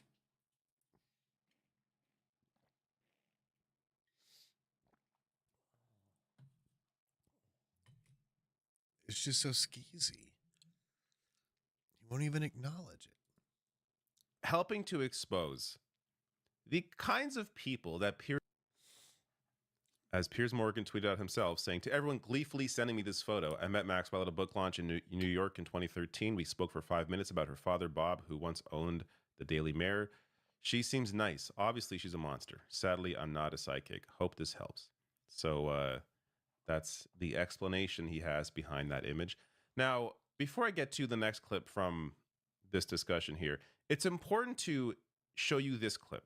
So this is what Piers Morgan has been saying over and over and over again during his coverage of this conflict. I have used the phrase from the start of this that I have felt a genuine moral quandary. A genuine moral quandary. So that clip is from June, and it's around how he feels about Israel's reaction, ongoing reaction over the past year to October 7th and the obvious disproportionate loss of life in Gaza. Moral quandary. So he's been trying to complicate this issue where there is no complication. It's quite clear based on the differences, based on the illegal occupation, based on the decades-long apartheid. Over and over and over again, you can see the obvious disproportionate in both in response but also in power between the Israeli government, backed by the entire West, and Palestinians and their complete lack of power. But this is all just a moral quandary for Piers Morgan. Here is Mohammed Hijab bringing up this idea of a moral quandary through a different discussion, this one on Iran. Iran was attacked on April the 1st, right? It was attacked, the embassy of Iran was attacked in Syria by Israel. After that, on the first occasion, they then sent missiles and drones, correct? Now, my question to you is, does Iran have a right to defend itself? And if so, what is a proportionate response? Because you see, I've been having a moral quandary about the issue, Piers Morgan. What's a proportionate response for Iran? I'll tell you what I think about Iran. I think Iran is an unbelievably nefarious place which has been fueling Hamas, the Houthis, Hezbollah for many years with a joint Does it have a right to defend a joint ideology that they want to eradicate Israel in any way they can. Okay. Does it have so a right to I defend think itself? Iran is one of the most despicable to defend itself. in the world. I also think that right now the Iranian regime is in serious danger. You look completely discombobulated. What do you mean? You look dishevelled. I'm telling you what I think of Iran. I'm asking you, do they have a right to defend themselves? Do you think they have a right to defend themselves? Both of you can answer the question. Do they have a right to defend? They were attacked. The sovereign nation was attacked. My question is, does it have a right to defend? Iran has been fueling attacks on Israel now for what, 40 years? I've been having a moral quandary. Iran does not have a right to defend itself. They do, but they're not the ones. So what is proportionate response? They're not the ones. What's a proportionate response? Okay. So well done. This goes to expose just the obvious hypocrisy at the heart of any attempt that Piers Morgan has to pretend that he is looking at this issue with any sort of moral center or clear eyes. No, it depends on who he likes, who he doesn't. So I'll even go further. A lot of Palestinians, like basically every Palestinian who isn't in Hamas, do they have a right to defend themselves? And if so, what's the proportionate response? All these families who have had relatives killed by Israeli forces, do they have a right to defend themselves? Israel has killed innocent Americans. And I'm super pissed about it. Can we defend ourselves, and what would be the proportionate response since they killed the Americans with rocket strikes?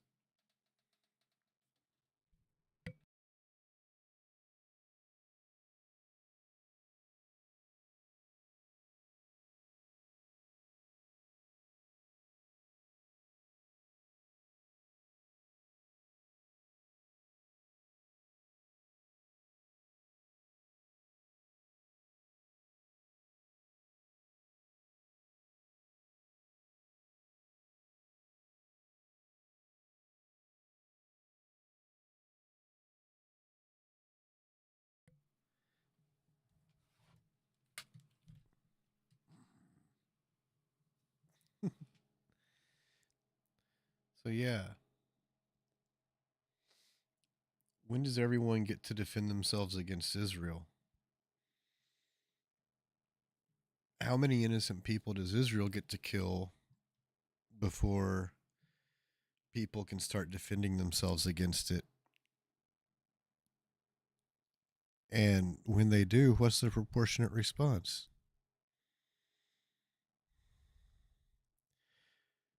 Complete eradication the way Israel's doing? I mean, because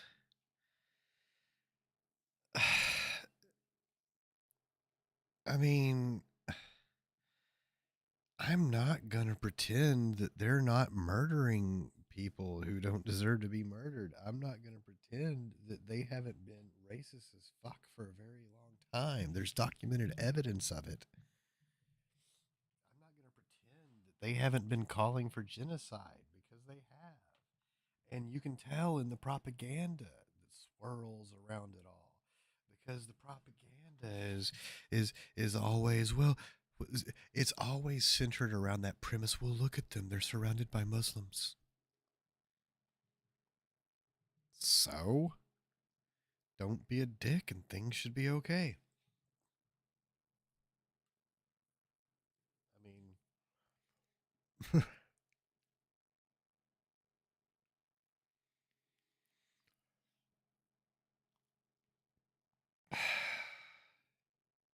like so many people have said, if you want to know what Gaza looks like without Hamas, look at the West Bank. Look at what's going on there. It's fucking awful. The way the Palestinians in the West Bank are treated, it's literally fucking 1930s Germany under fucking Hitler. And they're fucking proud of it. They brag about it. They throw families into the street with guns, just like armed civilians. Walk in, pick whatever fucking house they want, throw the family into the street under the threat of being murdered. Women and children, like no men in the house, just women and children thrown out at fucking gunpoint, their belongings thrown into the fucking street. And they're proud of it. They brag about it. They brag about it. They show up. Palestinian farmers, they wait until it's time to harvest, and then they come up and then they run them off the fields at fucking gunpoint and steal the fucking harvest and laugh about it. It's the settlers. Just look it up.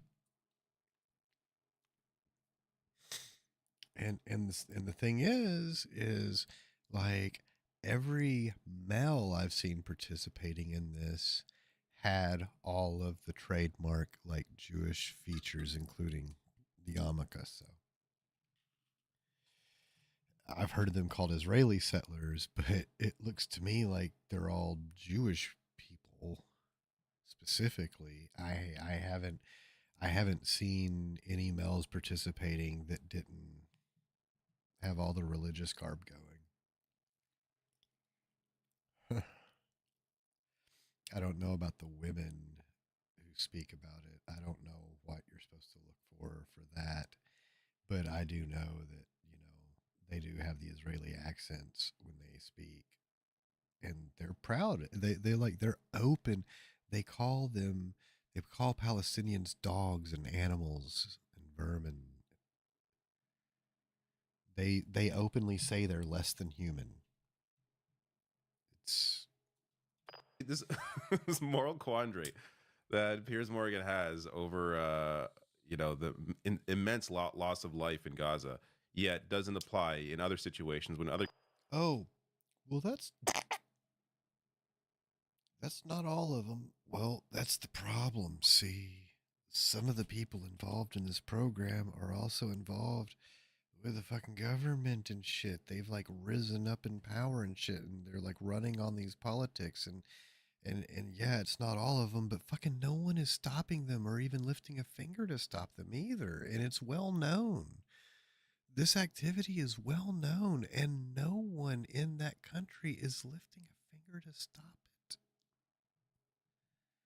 Not a single politician. Not a single person on the streets. They're living in an open apartheid state and they do nothing. I mean, okay, yeah, there's going to be some of them. Maybe they're just like stuck there. I mean, there is a lot of protests going on now with a lot of people. So fucking they're awesome. But like all these other people, at some point, it gets to where it's like, if you weren't opposed to it, you must have been fine with it. Because it's like you're living down the road from Auschwitz and you're trying to claim, I had no idea. Other countries want to defend themselves. Again, it's so wild. Let me bring up another example of this. When it applies That's to why I love Russia the and Ukraine. protesters. So look at how he speaks on this issue compared to how complicated he makes it when it's about Israel and Palestinians. How can it be morally right to let a ruthless dictator illegally invade a sovereign, democratic European country, help himself to vast swathes of its land, murder enormous numbers of its people, and then you would want me to expect that the moral answer to all this is to let him have his way and win? How is that morally right? Look at how clear Piers Morgan is when it is about Russia. Uh-huh. The only way you could even tell that clip is about Putin and not about Netanyahu is that Piers Morgan mentions European country, speaking of Ukraine. Except for that, I made a joke, which I realized I deleted, which is like nobody's even bothering to try to kill Kamala because it's pointless. What do you achieve? Nothing. No, it's totally Just find right. another puppet. Nobody's trying to kill Joe Biden. He even mispronounced it on purpose. Kamala, he mispronounced it on purpose. And also, I want to point out something. He started losing his hair a long time ago. And I mean, it's like this. He's obviously had work done. And he's obviously had a shit ton of work done. That's gender affirming care. He is covered. He is a billboard for male insecurity reaching the point of seeking out gender affirming care. Pointless. What do you achieve? Nothing. No, it's totally Just find right. another puppet. Nobody's trying to kill Joe Biden. Some people interpreted it as though I was calling for people to Of course. assassinate her. But I was like, nobody even, I was like, doesn't it seem strange that no one's even bothered to try? No, it doesn't. Because one is a piece of shit. It's happening to Donald Trump because he's a piece of fucking shit. He is that awful. He has made himself into the new Hitler. It's not happening to Biden or Kamala because they're not perceived as threats. Just absolutely hilarious. Yeah. That is Elon Musk laughing at his kind of joking about a hypothetical assassination of the sitting president and vice president. Yeah. What is going on? I'm sure it was funny when he told the employees he paid, and they laughed hysterically at his joke. It's ridiculous. What he's surrounded by are enablers who laugh at everything he says, and therefore either tweets it or he says it. And right there, he had, another person, sort of this washed-up TV star, who was laughing at his joke, which isn't funny. And everyone who looked at it was, same thing with the jump, awkward, weird, cringy.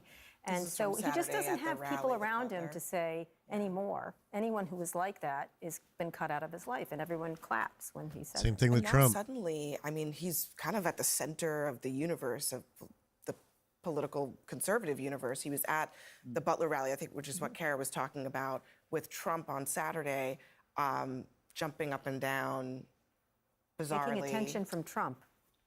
Taking attention from Trump. How did Elon get here? And do you think that he should be where he is in terms of the influence that he has on your party right now? Oh, look, I think rich people often have influence in politics. It's not just in the Republican Party, it's in the Democratic Party as well. We seem to be more concerned when billionaires are for Republicans than we are when they're for Democrats, and That they spend doesn't make copious any amounts of money sense. to elect. That doesn't make any fucking sense. And they spend copious amounts of money to elect someone who tries to destroy the very fabric of the country and install himself as a fucking dictator. You fucking tool. You fucking... Look, you can see the orange cum dribbling out of the corner of his mouth. Like Democrats, cycle after cycle after cycle I think after part cycle. of it is also Elon's Sure. irrational, kind of instability. There's a part of it that is he about occupies an outside space in our culture because of X, formerly Twitter, because of SpaceX, because, he's into a lot of things that people are very interested in. Now, this comment Look, I've been as critical as anybody of what I think is the rhetoric around Trump that is extremely dangerous. No, it's and not. We can't joke about these things, okay? Because there are... No one says anything about Trump that he doesn't say about everyone else. My God, fucking trash. These people.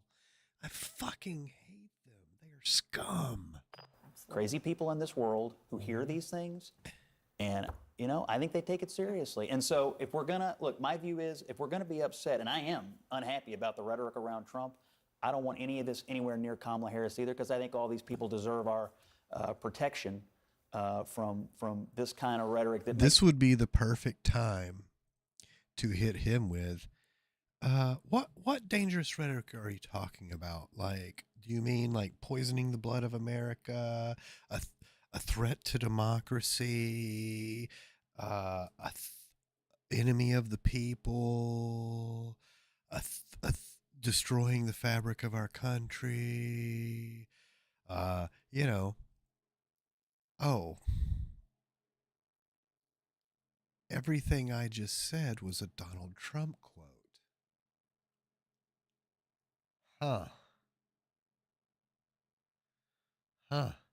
Things he's been saying since 2015. Imagine that. I need a cup of coffee.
makes politicians something less than what they are, which is human beings.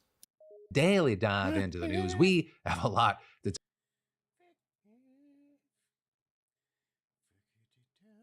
picking up a call from a friend, but instead of their voice, you hear a stranger threatening to rape you. Because that is an actual experience that online creator Pokimane says she was forced to live through. Because in a recent episode of her podcast, Pokimane and her co-host Lily Pichu were talking about phone leaks. With Poki saying that at one point, both her personal number and the personal number of her friend Ray were leaked online. And then saying that someone who got a hold of the leaks spoofed their number to call her. So when she looks at her phone, looks like her friend, but when she picks it up, definitely not. So I pick up the phone. I'm like, hey, like, what's wrong?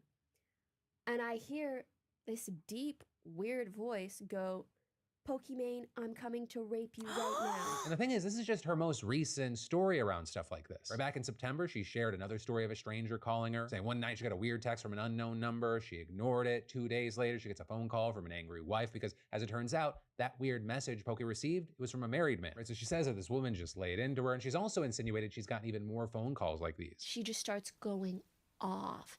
She's like, you have no idea how bad of a person he is. Are you a prostitute? Are you a whore? Yeah, she just like starts going in on me. It's gotten to the point where like, even when I meet someone and like start talking to them, I have to tell them like, please don't call me. Like, I have trauma from phone calls. But then in less serious social media news, we have some drama, with this time it being Logan Paul and Minecraft YouTuber Tommy in it. Right, and this actually starts with an episode from Logan's podcast back in June where he was interviewing Trump, and at one point they were discussing the war in Gaza. But it then just immediately switches to Logan plugging Prime, right, his drink company that he founded with KSI. With Tommy then pointing this out a few days ago, tweeting, right, I'm done. With that then leading to others calling out Logan for the ad, and then Logan responding by tweeting, right, his drink company that he founded. We're discussing the war in Gaza. But it then just immediately switches to Logan plugging Prime, his drink company that he founded with KSI. With Tommy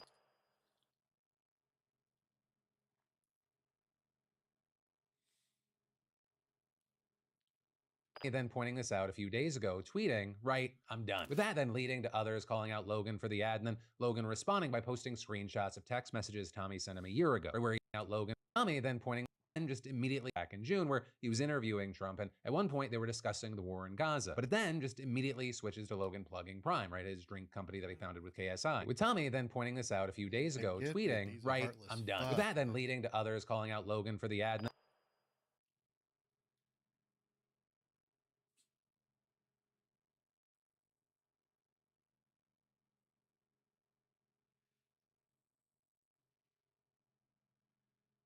Oh.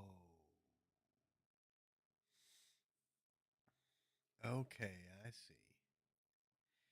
I see. So if you skip there to see what they're saying about the Gaza conflict, instead you get the ad.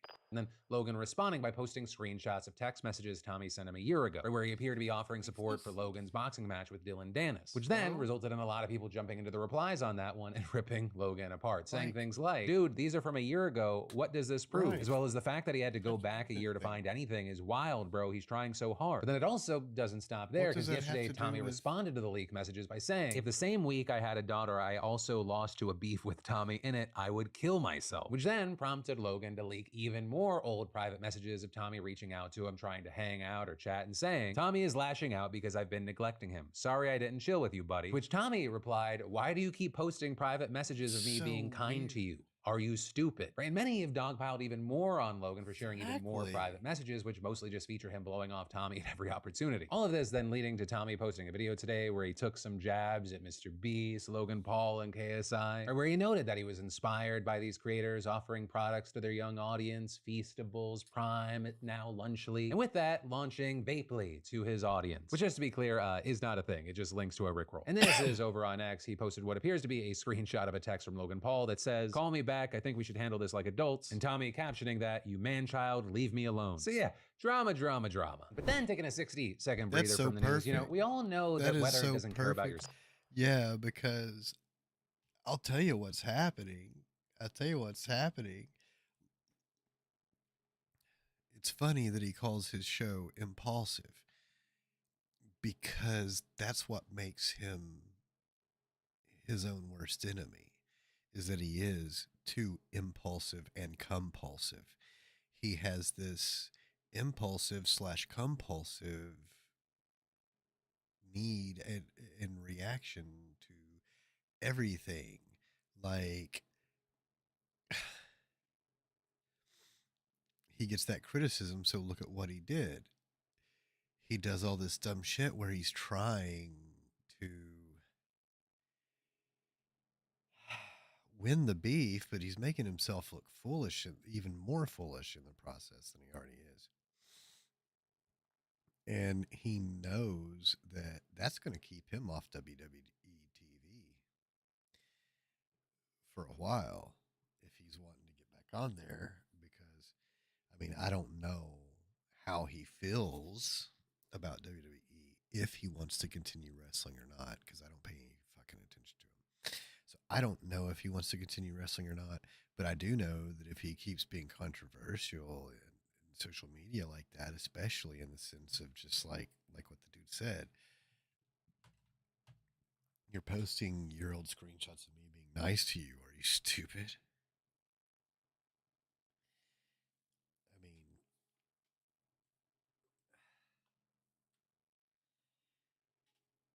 he's getting bad heat. And with WWE going forward, making all these deals,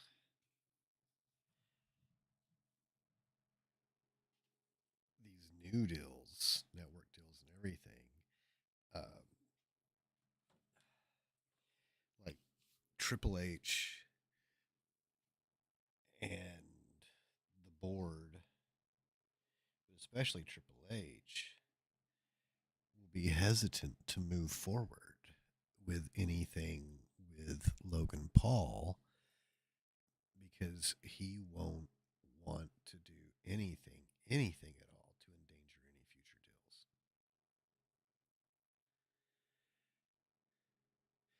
So, yeah, let's settle this like adults. After you acted like a child? I mean, that was valid criticism. That was not how you react to valid criticism.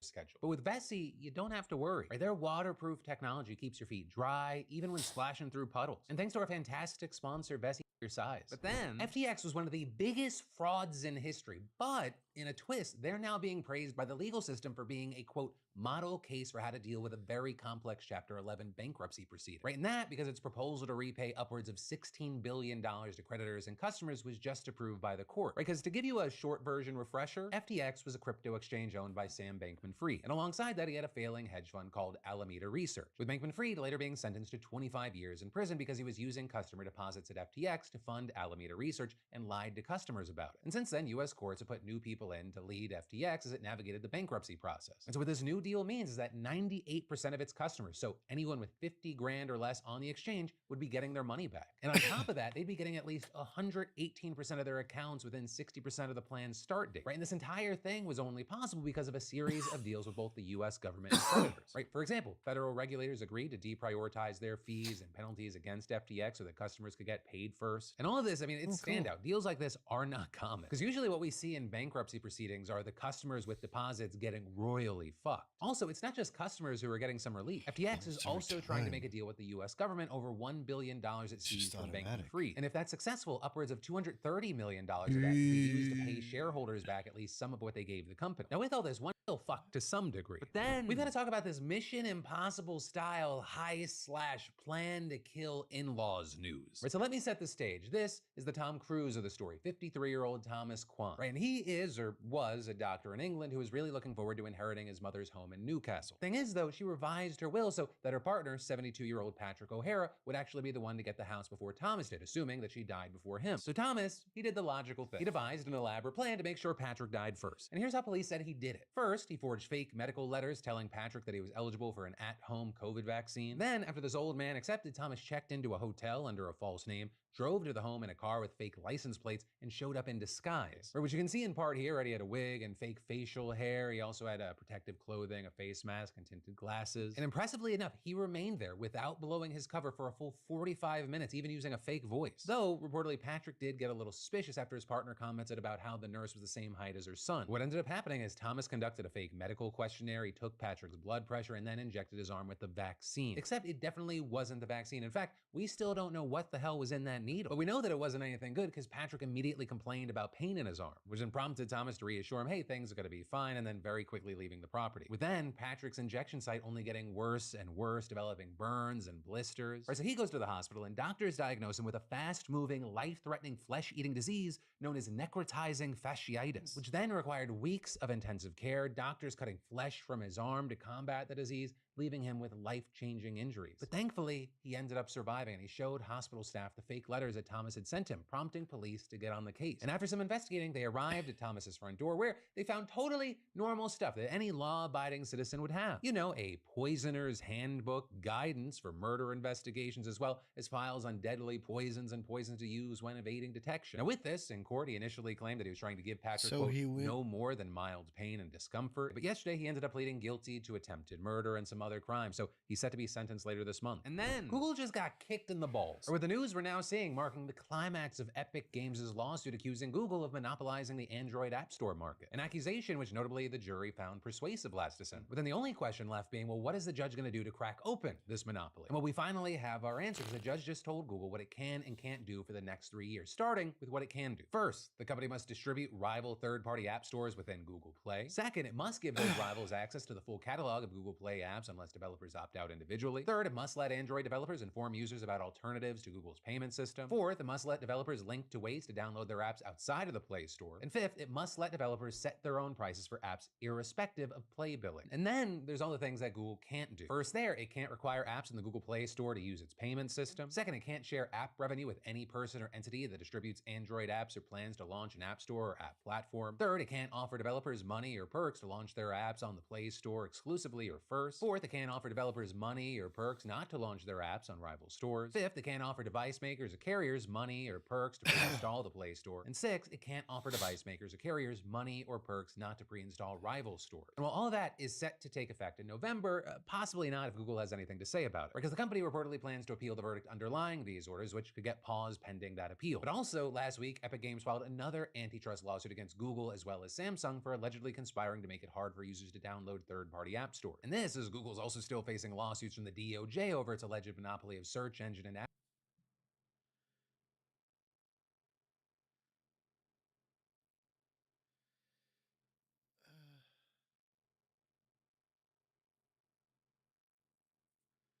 Huh.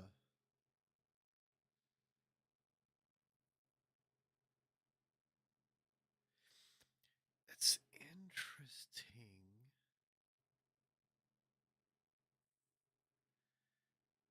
Because, like,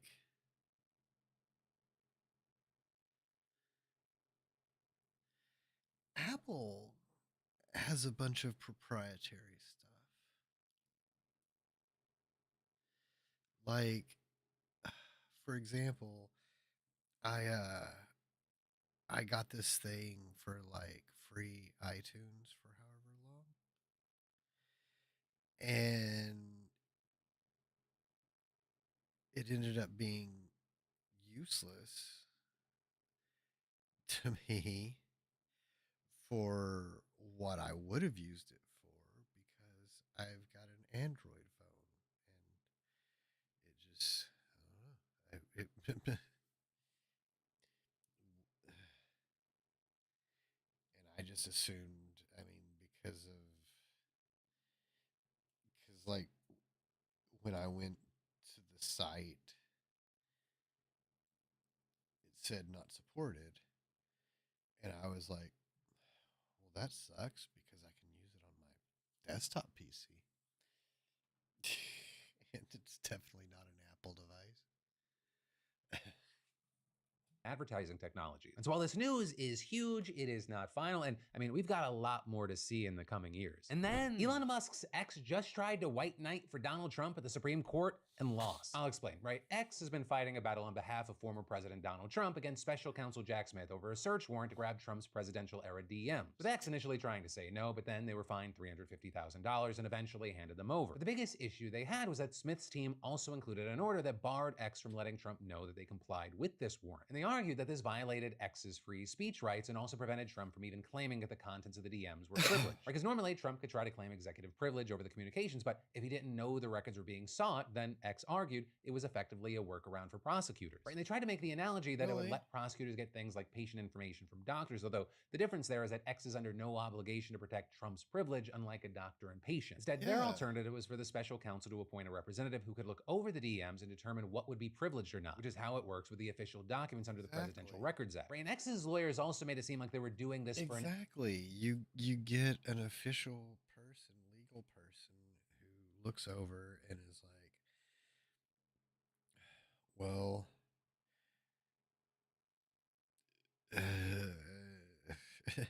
I mean, they're going to look and see which ones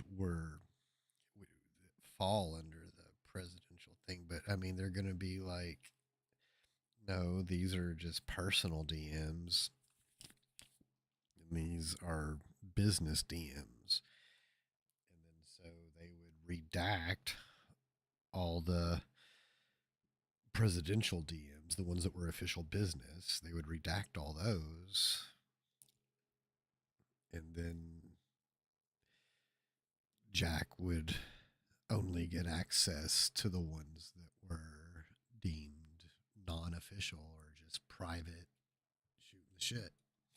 Altruistic reason, claiming that a similar situation wouldn't happen to other companies in the future. Now, to be fair here to X, their claims weren't entirely unreasonable and unsupported. In fact, the Electronics Frontier Foundation agreed with them, writing in a supporting brief that the government has, quote, far too much authority to shield its activities from public scrutiny. With them even going on to say, even a meritless gag order that is ultimately voided by a court causes great harm while it is in effect, and adding that a disclosure, quote, ensures that individuals whose information is searched have an opportunity to defend their privacy from unwarranted and unlawful government intrusions. But with all this, we had Smith's team arguing to lower courts that, quote, the Fourth Amendment permits the government. Because, I mean, we're talking about government officials who legislate our lives, okay?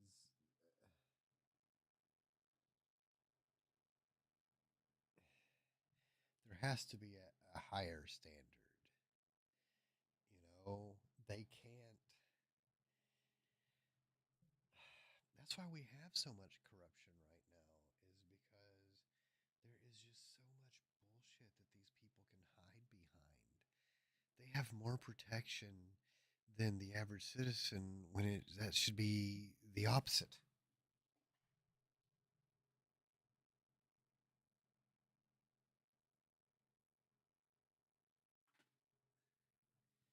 I'm referring to legal protection.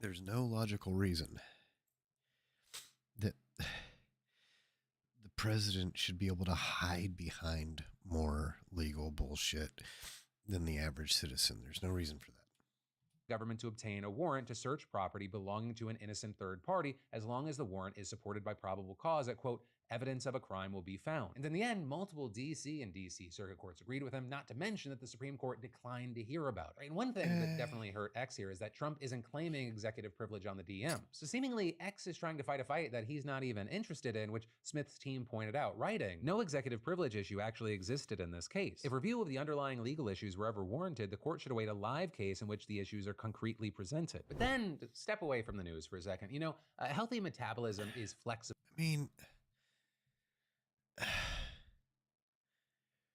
we're investigating the president on some very specific shit that has to do with him abusing his power in his office and all kinds of other shit.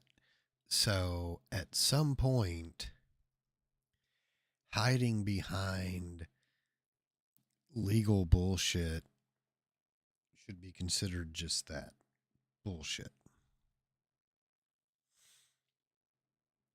and these protections should be waived. Like he forfeit. I mean, it's like look at what a regular citizen would go through. They'd be like, well, you forfeited your rights when you did this and that. Well, he's forfeited his rights.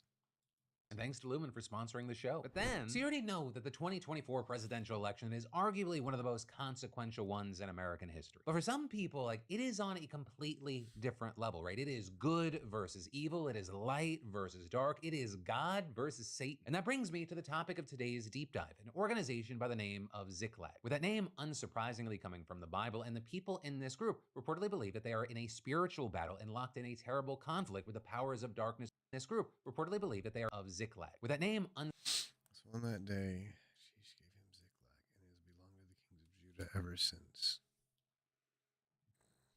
surprisingly coming from the Bible, and the people in this group reportedly believe that they are in a spiritual battle and locked in a terrible conflict with the powers of darkness to, quote, redirect the trajectory of American culture toward Christ by bringing back biblical structure, order, and truth to the nation. Or at least this. How can you bring back something that never was?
Contrary to the dumb shit people like Ben Shapiro say, we're not a Judeo-Christian nation. We weren't founded on Judeo-Christian values.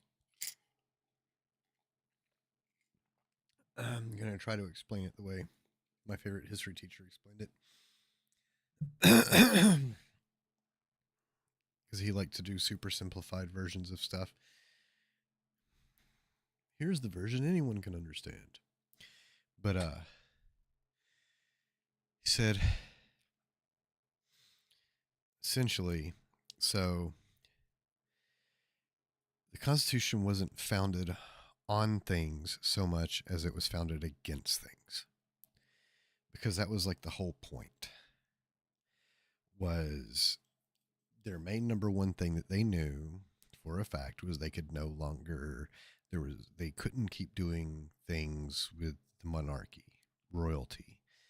All that had to be gone. So they needed the opposite of that, which was representation. And everything that they did from that point on was built upon and centered around that. And only that. Representation. No taxation without representation. So they wanted representation in all things. In law, in land, in liberty. That's why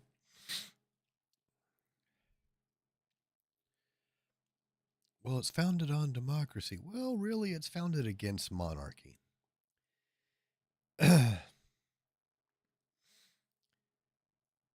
And representation and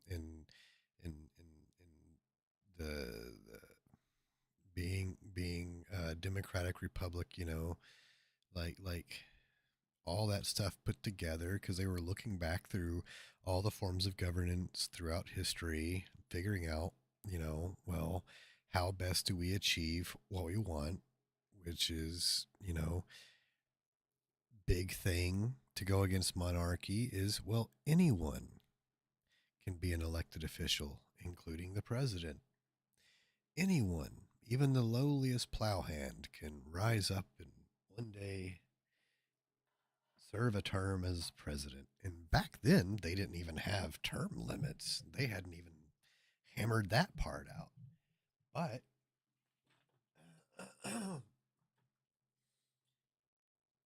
reason it took them as long as it did to hammer all this shit out was because even then there were still some people that wanted to inject their bias, and they were like, well, no, we can't achieve representation if we show anyone favor. So no, it was not founded on anything even close to religion, because theocracy was another thing they didn't like. They didn't want the church anywhere near anything. That's why they were like, no, that's why they wanted the separation of church and state. That was part of what the spirit behind, you know, the government shall choose. I mean, oh God, there's a whole lot of details, but it says that the government isn't going to choose one religion over the others. It's not going to force any religion upon anyone. It's not going to deny anyone their freedom to practice their faith so long. And that's the thing. This is something that I love that my history teacher put, is like the part that's not written, that they assumed everyone would be smart enough to understand, and they didn't think anyone would be nefarious enough to try to disregard it, is, you know, all of these things that you're given is so long as they don't infringe upon anyone else. That's the social contract. You're entitled to this so long as it doesn't infringe upon someone else's right, because that's the thing. It's these rights. Everybody has them. We all got some. And if you put your religious bullshit all over my stuff, you're infringing. That's why I hate religion. It infringes. That's about all it seems to do. That is a quote from a document laying out the group's 30-year vision. That also being a big thing, they have a 30-year vision. It's not just a group of fanatics. We're talking about a highly coordinated, well-funded effort by some of the richest and most powerful people in the country. And in fact, an example is that the group has reportedly claimed that it played a, quote, hugely significant role in the selection, hearings, and confirmation process of Amy Coney Barrett for a Supreme Court seat in late 2020. Right, and with that, Ziklag actually describes itself as a private, confidential, invitation-only community of high net worth Christian families. And for them, the way of achieving the Christian America that they dream of, it's getting Donald J. Trump elected. They and all of always this, gotta according to an amazing pick these investigation weird-ass from names. ProPublica and documented. With them getting hands on thousands of Ziklag's members-only email newsletters, internal videos, strategy documents, and fundraising pitches, none of which had been previously made public. And so with that, what we know is that Ziklag reportedly started with a guy by the name of Ken Eldred, whose name also Why might does sound it familiar always because have he to reportedly be once like- called the COVID-19 virus a gift from God. With him saying there, the kingdom of God advances through a series of glorious victories cleverly disguised as disasters. But in any case, he reportedly made his money in Silicon Valley starting back in the 70s. And since then, he's been writing books about business and faith. He's started a foundation that, quote, exists to serve Jesus Christ. And he's been involved with a number of different churches and Christian nonprofits. And you possibly have heard of one called United in Purpose because they famously organized a major meeting between hundreds of evangelical leaders and Donald Trump all the way back in 2016, right back when he was running for president for the first time. And that organization reportedly spawned Ziklag. Right after Trump won the election, Eldred reportedly told a friend that he wanted, quote, all the wealthy Christian people to come together, with him specifically imagining setting something up like a Christian version of the Koch network, right? That right-wing web of donors, political organizations, and nonprofits set up by the Koch brothers, which is often credited with fundamentally changing American politics today. And so Ziklag, it's seemingly well on its way, with the group reportedly having more So than the Koch 125 brothers members too? now, including business executives, pastors, media leaders, and other prominent conservative Christians. And reportedly, at a minimum, potential new members must have a net worth of $25 million or more. Though there, I should say that a lot of these people are very much in the or more.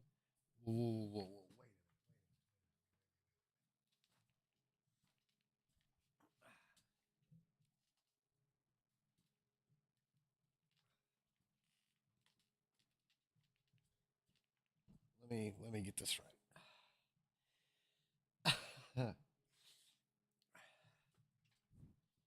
So this secret, I'm going to use Alex Jones lingo. So this secret cabal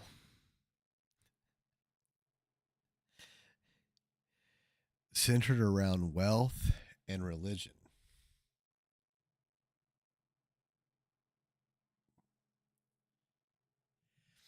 Setting about,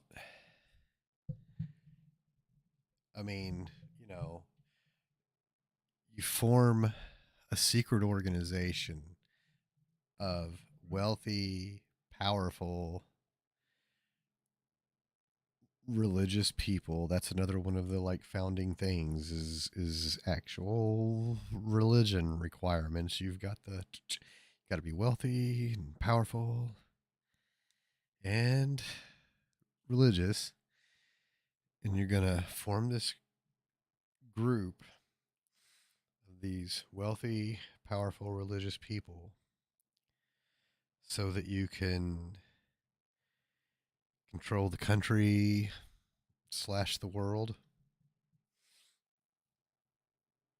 Isn't that the Illuminati? Isn't that literally the Illuminati? Isn't that what I've been told over and over and over again is the Illuminati? More category. But I mean, the group's donors have included some of the wealthiest conservative Christian families in the nation. I mean, for example, you have Richard and Elizabeth Uline. I mean, they're not well known, but their net worth is around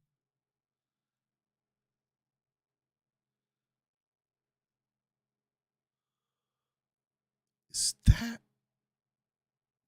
real?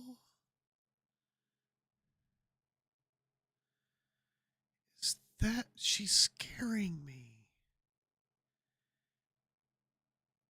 She's scaring me. $6 billion. And they have been absolutely pumping that money into right-wing politics. And then you have David Green and his family, right? They're the people behind the retail chain Hobby Lobby. And to give you an idea of their money, Oh my God, they smuggled spent shit. $500 million to set up a museum. They've been of the like Bible in smuggling Washington, artifacts DC, and with that also stuff. then getting them into trouble when they purchased thousands of ancient artifacts looted from and smuggled There you out of go. Iraq. But in any case, right, with those kinds of resources, Ziklag has grown rapidly. There you And go. this, as Ziklag may very well be the first coordinated effort to get rich donors to fund an overtly Christian nationalist agenda. Right, Mary Ziegler, for example, is a legal historian and law professor at the University of California, Davis, and you have her saying, it shows that this idea isn't being dismissed as fringe in the way that it might have been in the past. And with that, we should also clarify what people mean when they talk about Christian nationalism. Right, because some people hear that and they just go, oh, you mean people who are Christians who love America? Right, according to the Public Religion Research Institute, it's defined by agreement with the ideas that the US government should declare America a Christian nation, that American law should be based on Christian values, that the US will cease to exist as a nation if it moves away from its Christian foundations, that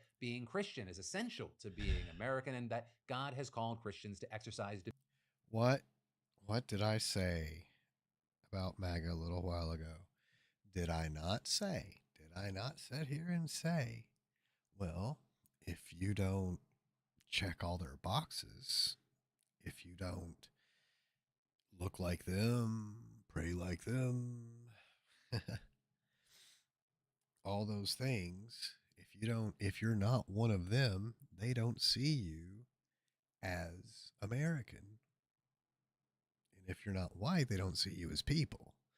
But right there, dominion over all the areas of American society. Truly And notably, American. by that definition, true adherents to Christian nationalism make up only 10% of the population. But of course, with what they want to do, it would affect everyone. And so with that, let me introduce you to Lance Wallnau. He is a Christian nationalist, and to be clear, that is not me saying that, that's him. People say, oh, Lance, I don't know, you sound like a Christian nationalist. Yes, I am a Christian nationalist. And he's not just any Christian nationalist. He is one of the most influential figures in the movement. And in addition to being all that, he's a pretty diehard Trump supporter. And he's actually one of the first major evangelical leaders that endorsed Trump back in 2015. With him then just a year later publishing a book entitled God's Chaos Candidate, Donald J. Trump and the American Unraveling. And still all these years later, he has not stopped campaigning for Trump. Right? And when he speaks, he is blurring the line between preaching and political activism. Unless you learn how to mobilize and how to move in at a local level, they even admit you're letting the devil that he's dominate your bad. culture. And with that, he regularly implies demonic influence and But you're witchcraft are saying- at work for Kamala Harris and the Democrats. Chaos left candidate. So is you're loaded admitting with your dude demons. isn't good. And those demons project on everyone else what they secretly are all about. I don't think it's people anymore. I think you're dealing with demons talking through people. And honestly, What did I say? He doesn't see.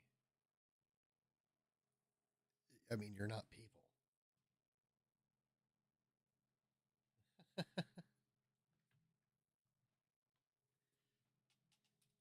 just warning you now, there is a rabbit hole that you can fall down with this guy just saying the most outrageous, racist, sexist, homophobic, and just otherwise wild fucking shit you can think of. But what's of really course. scary for a number of people is the fact that this guy isn't just supporting Trump, he's rubbing shoulders. Right, last November, for example, he went to a black tie gala event at Mar-a-Lago, with also people like Mike Pence, Ted Cruz, and other current or former members of Congress reportedly appearing at Ziklag events. But then, beyond all that, this is about more than just preaching or networking. Right, back in 2013, Wallnau published a book that popularized an idea, at least in Christian nationalist circles, known as the Seven Mountain Mandate. Right, and that is basically a framework wherein each mountain represents a major industry or aspect of public life. But for example, 3 of them being government, arts and entertainment, and education. And notably, the Seven Mountains, unlike some others, is a revolutionary model. Right, and that's according to Matthew Taylor, an expert on Christian nationalism at the Institute for Islamic, Christian, and Jewish Studies. With him saying that the idea is that, quote, you need to conquer these mountains and let change flow down from the top. And adding, it's an outlined program for Christian supremacy. And that's what we see with Ziklag, right? I mean, let's look at the education mountain, for example. When a Ziklag Make it leader hard said on in us. 2021 that their goal is to, Make quote, it- make take it- down make the it education hard system for as us we know it to- today, which many have connected to Donald Trump saying he wants to shut down the Department of Education. Then for the arts and entertainment mountain, they want 80% of movies to be rated G or PG and have a, quote, moral story. They also want people working in the industry to operate under a biblical moral worldview. And then finally, right, that government mountain, that's a big one for Ziklag. Right, and according to one document, they believe that, quote, the biblical role of government is to promote good and punish evil, and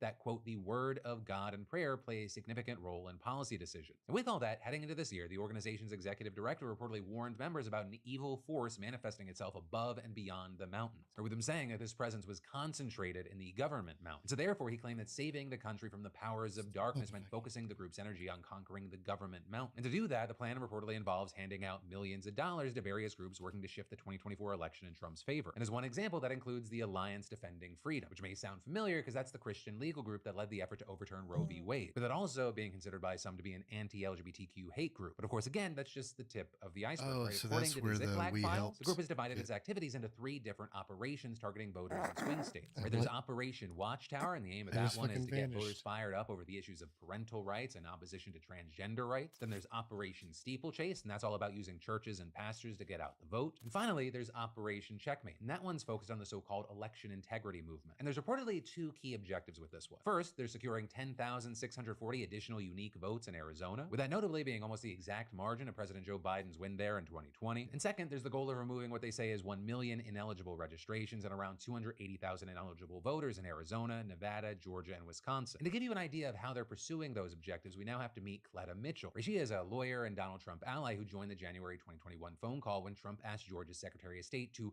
find enough votes to flip the state in his favor. And now she actually leads a network of so-called election integrity coalitions in swing states that have spent the last several years pushing for changes to voting rules and how elections are run. And a big thing here is that Ziklag may have actually been one of the first groups to fund Mitchell's activism. And as far as what she's doing, we're seeing things like Mitchell promoting something called Eagle Eye, or with that being a data tool that's supposed to use artificial intelligence to help challenge voter registrations en masse. And that's also sparked concerns that legitimate voters are going to get knocked off the rolls in the process. And actually, on top of that, Mitchell, Ziklag also reportedly planned to invest $800,000 directly into Eagle Eye's Clean the Rolls project. And notably, that would be one of the largest known donations to the group to date. But even more than that, Ziklag's funding and strategy arguably represent one of the clearest links yet between the Christian right and the election integrity movement that emerged from Trump's baseless claims about voting fraud. Now, of course, with all this, right, donating money, it's not illegal, right? Except, in this case, it kind of is, right? Because however you think of Ziklag, a secret society, a spiritual organization, a political group, what it really is, according to the law, is a 501c3 tax-exempt charity. So according to the IRS, that means they do not have to publicly disclose their funders and donations are tax deductible. But in exchange for that, they are, quote, absolutely prohibited from directly or indirectly participating in or intervening in any political campaign on behalf of or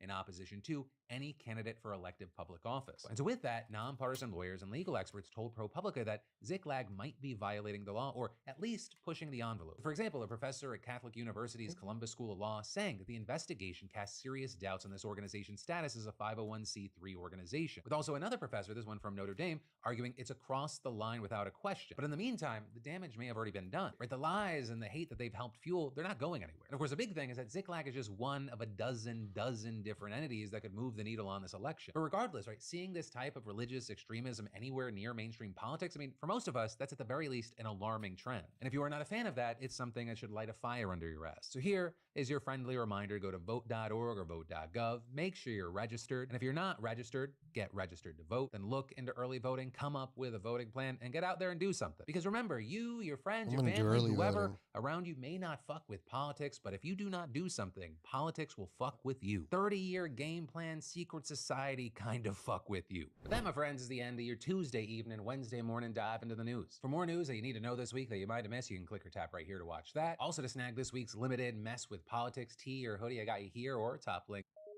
talk about today. But first, I've got 2 great quick announcements. The first being that if you want to try some of that fantastic coffee we have over at wakeandmake.com that thousands of beautiful bastards like yourself are enjoying every month, right now you can snag our flagship light, medium, and dark roast, or even all 3 for up to 50% off your first purchase. And secondly, this is now day 1 of month 2 of our International Coffee Club, where you buy a subscription and every month you get a new coffee from a new place, so you're always trying something new. This month, batch 002 is a single origin from El Salvador. It's a medium roast. And the big thing with this club is you got to get in while you can, because we're only opening 50 new spots every month. So yeah, whether you're adventurous and you want to join the club or you want to just enjoy one of those fantastic staples, go to wakeandmake.com and get what you want while you can. But like I said, we have a lot of news to talk about today, so let's just jump into it. This is a news show.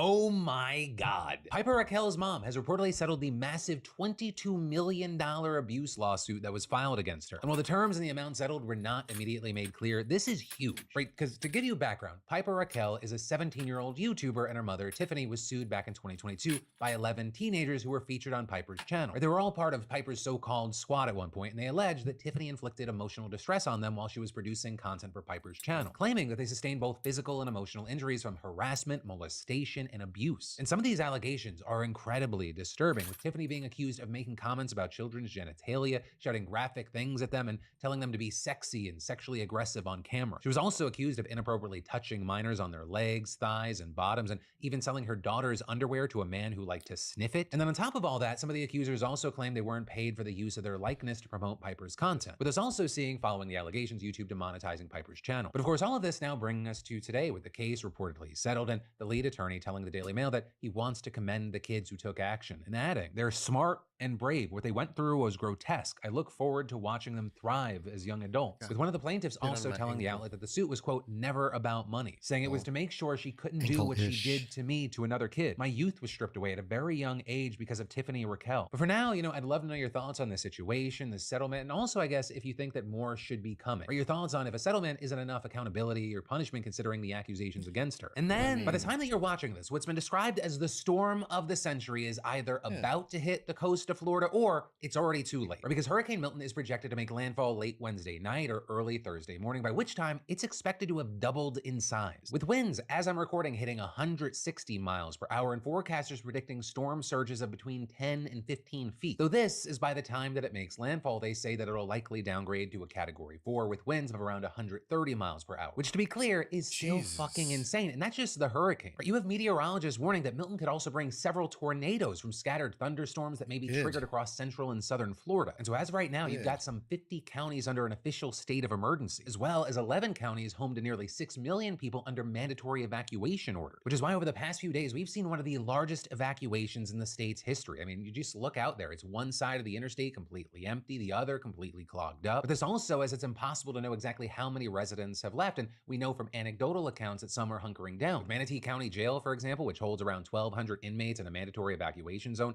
reportedly not evacuating, with them instead stocking up on supplies and sandbags and simply planning to move inmates to the top floor of the 2-story building if it floods. So if they get 15 feet of water, I'm not sure how that's going to work out. Also with this, right, you have people who either won't leave or can't leave because they simply have nowhere to go. Like with residents of certain mobile home parks who were just battered 2 weeks ago by Hurricane Helene. Right in there, you had one disabled veteran telling NBC that he and his wife have been sleeping in their car since Helene wrecked their mobile home, saying, "Right now, I'm homeless and scared to death. I'm worried about getting on my feet. I just want a home. I don't care what kind of home." With them also adding there, along with other tenants, that the trailer park's owner is still making them pay the $750 monthly plot rental fee, even though their homes are now uninhabitable. But this also, as the company denied that when asked. Also, in addition to that, there have been a few less sympathetic individuals who totally could have left and definitely should have, but strangely haven't. Like, for example, Caroline Calloway, who's been dubbed the world's worst influencer. Though that, for reasons outside of this, right? Reportedly, she defrauded hundreds of fans out of creative workshops that never happened, spent a 6-figure advance for a book deal that never materialized, and sold her own skincare line named Snake Oil. But now, it appears that she's staying put, even though she lives on the water in a mandatory evacuation zone, and flatly stating on Instagram, "I'm going to die." It's Zone A, mandatory evacuation.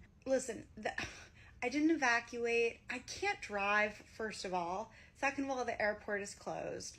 Third of all, the last time I evacuated for a hurricane, I went to my mom's house in Northport. Her whole street flooded and we were evacuated after 3 days without power and food or running water by the US military. It was very traumatic. But regardless, the next 24 hours are going to be horrifying. It is very expected that a number of people are going to die. So that's why she's not going right now. If you're in the danger zone, you're pretty much on your own, with officials saying they're not coming to you until the storm's over. And actually, speaking of which, Governor DeSantis has hundreds of search and rescue personnel are ready to jump into action as soon as Milton passes. Also, if you feel compelled to help, you can donate to a number of charities. But this, also as the National Center for Disaster Fraud, is warning people to watch out for scammers posing as charities for these hurricanes. And so if you're thinking about it, just remember these things. Ignore unsolicited communications, don't click on links from unknown sources, and I mean, essentially, well, the last time I evacuated, things were uncomfortable for me, so I'm not going to evacuate this time. That's your logic? be suspicious of anyone using high pressure tactics to get you to donate. And also always donate directly to an organization rather than through some intermediary, and go directly to their website rather than clicking through links. But yeah, with all that said, for now we're gonna have to wait to see what the next 24 hours has in store for Florida. And to you and yours that are gonna be impacted by this, you are in our thoughts. Good luck. Be safe. And then this man lied, abused his position of power, got an innocent couple killed, and y'all, that is just the beginning, right? This is Gerald Goins, and he spent more than 3 decades working as a Houston police officer. Now he's been sentenced to 60 years in prison for the 2019 deaths of Dennis Tuttle and Regina Nicholas. Right, you see, back in 2019, Dennis and Regina were shot along with their dog while officers were executing a no-knock warrant, with court documents saying that Regina was shot multiple times and Dennis returned fire before he was also shot multiple times. With this, 4 officers, including Goins, were injured in the shootout and the couple was pronounced dead at the scene. But with all this, according to prosecutors, this raid should have never happened. Right? Because in order to actually get the warrant that resulted in the deaths of Regina and Dennis, prosecutors say that Goins falsely claimed that a confidential informant bought heroin from the couple's house, which Goins did admit to. And 2 witnesses, right, another officer and the judge who signed the warrant, also said that if Goins had told them the truth, the raid would have never happened. Though it was also noted that a small amount of weed and cocaine was found in the house. Right, but the big thing that we're talking about today is this was just the final example in a pattern of wrongful drug arrests and convictions of innocent people during Goins' career, with a probe into this botched raid blowing the cover off of a serious corruption scandal within Houston. That's something that people hate about fucking cops, is because they always try to retroactively justify their bad actions. They kill an innocent person and then they try to retroactively justify the murder. Oh, well, here, we found some weed. So, yeah, it's okay that we shot him.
here's how dumb cop brain works. Why they're so fucking annoying, because they come up with these dumb things in their head that make no fucking sense. And like bullies, that's why I hate when people say cops are people who got bullied, so they became cops to take it out of the world. No, they're bullies who finished school and discovered that there are very few professions in the world where you qualify by your only skills being, oh, I'm a bully. And so they're not real bright. So they come up with these fucked up justifications for why they do the things they do. And then they just expect everyone to just go along with it, no matter how stupid it is. It's like in this instance, it's hey, and it's just like how it happens in all these other where they do these shootings where it's like, well, hey, after we murdered him, we found something that's completely irrelevant and unrelated to the case, and also is petty and frivolous. So it's okay that we killed him.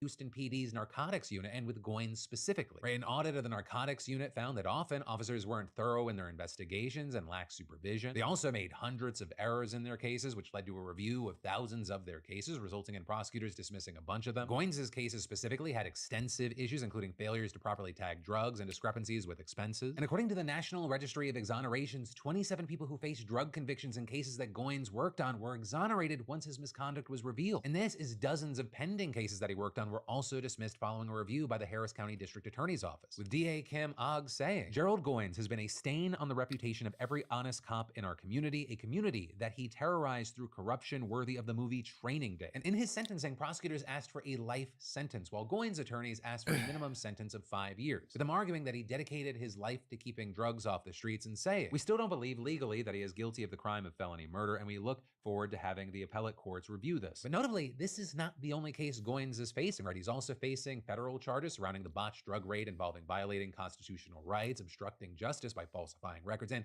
3 counts of obstructing an official proceeding. And this, as the Tuttle family has also filed a lawsuit in federal court against the city of Houston, as well as the officers involved in the raid, including Goins. With Ryan Tuttle, Dennis's son, saying that he hopes that this case will spur police reform across the country. And if it's happening in Houston, it's happening everywhere.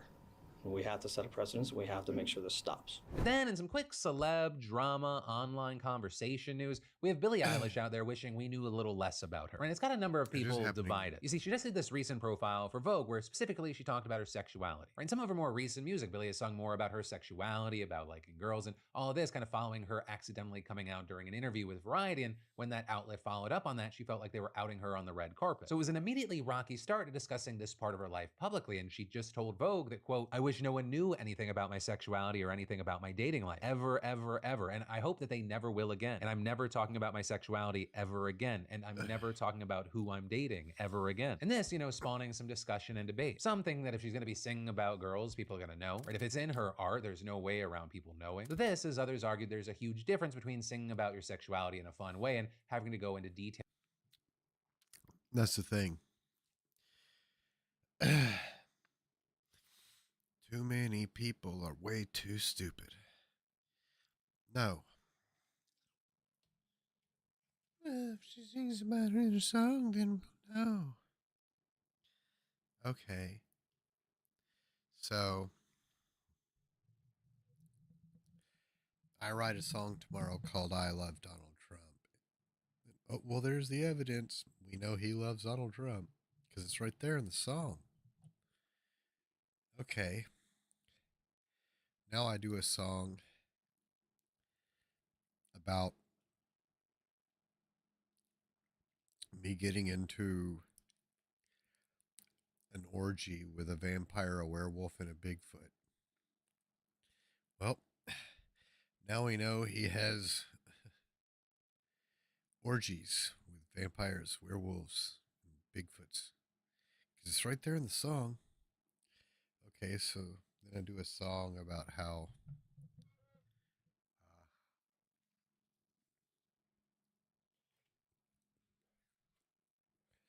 I'm an alien from Mars. I came here on a spaceship.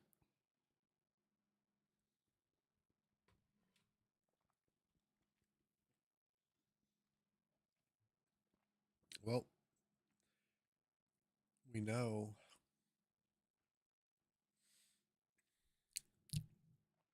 he's a Martian now because it's right there in the song. No, you fucking morons. My God. Oh, I hate people. Man, those people, those kinds of people have always annoyed the absolute shit out of me.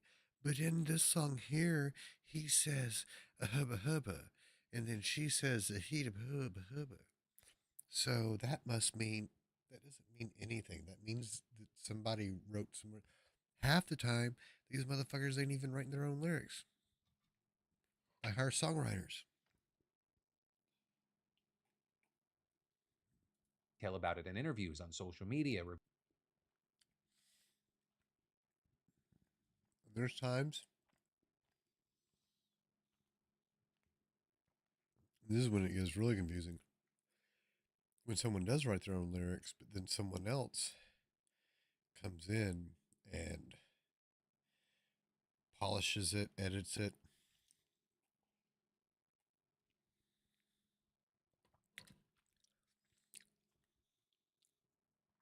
I mean, there's a lot of songs out there where you listen to the original demo version and then you listen to the final version and you see where a whole bunch of lyrics got changed.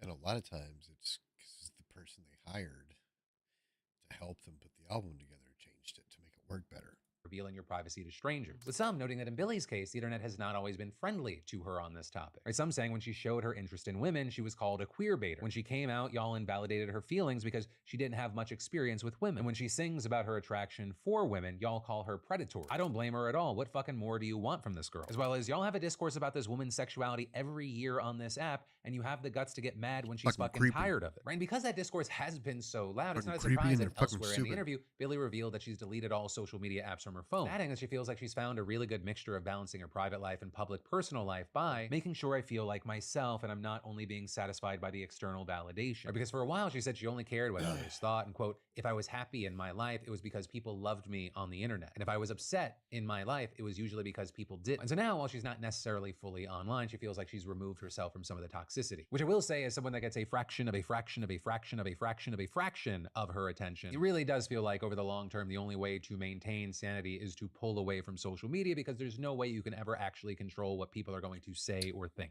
Right? And all of that just makes me think of that classic saying, you can't control what people do, you can only control how you respond to it. And sometimes the best response is to just leave. Though of course that becomes harder when the thing you're talking about is social media and that pays your bills. It's why over a long enough period of time, anyone in any sort of spotlight has a love-hate relationship with it. Then to take a break from the news for a second, you know, how many of you kicked off 2024 by promising to finally turn that passion project into profit, right? Launch a business or a profitable side hustle, right? Whether big or small. Like for me, it was small. I've been wanting right? Kickstart your own digital space today with a free trial at squarespace.com/Phil or scan the QR code on the screen. And hey, don't forget to use code Phil for 10% off when you're ready to launch. That's squarespace.com/Phil. And then, y'all, New York City's government is in shambles right now as the administration of the embattled Mayor Eric Adams is just falling apart. But I mean, ever since he was formally indicted by the feds on various corruption charges, there's been a wave of resignations. We're talking in total, as of recording, 7 major figures of the city's government, with the most recent now being First Deputy Mayor Sheena Wright yesterday. And that's huge because Wright has been a longtime ally of Adams. So, I mean, her resignation really shows just how little faith many people have in his continued leadership. Also, her exit coincides with that of her husband, School Chancellor David C. Banks, and her brother-in-law, Deputy Mayor for Public Safety, Philip B. Banks III. Also,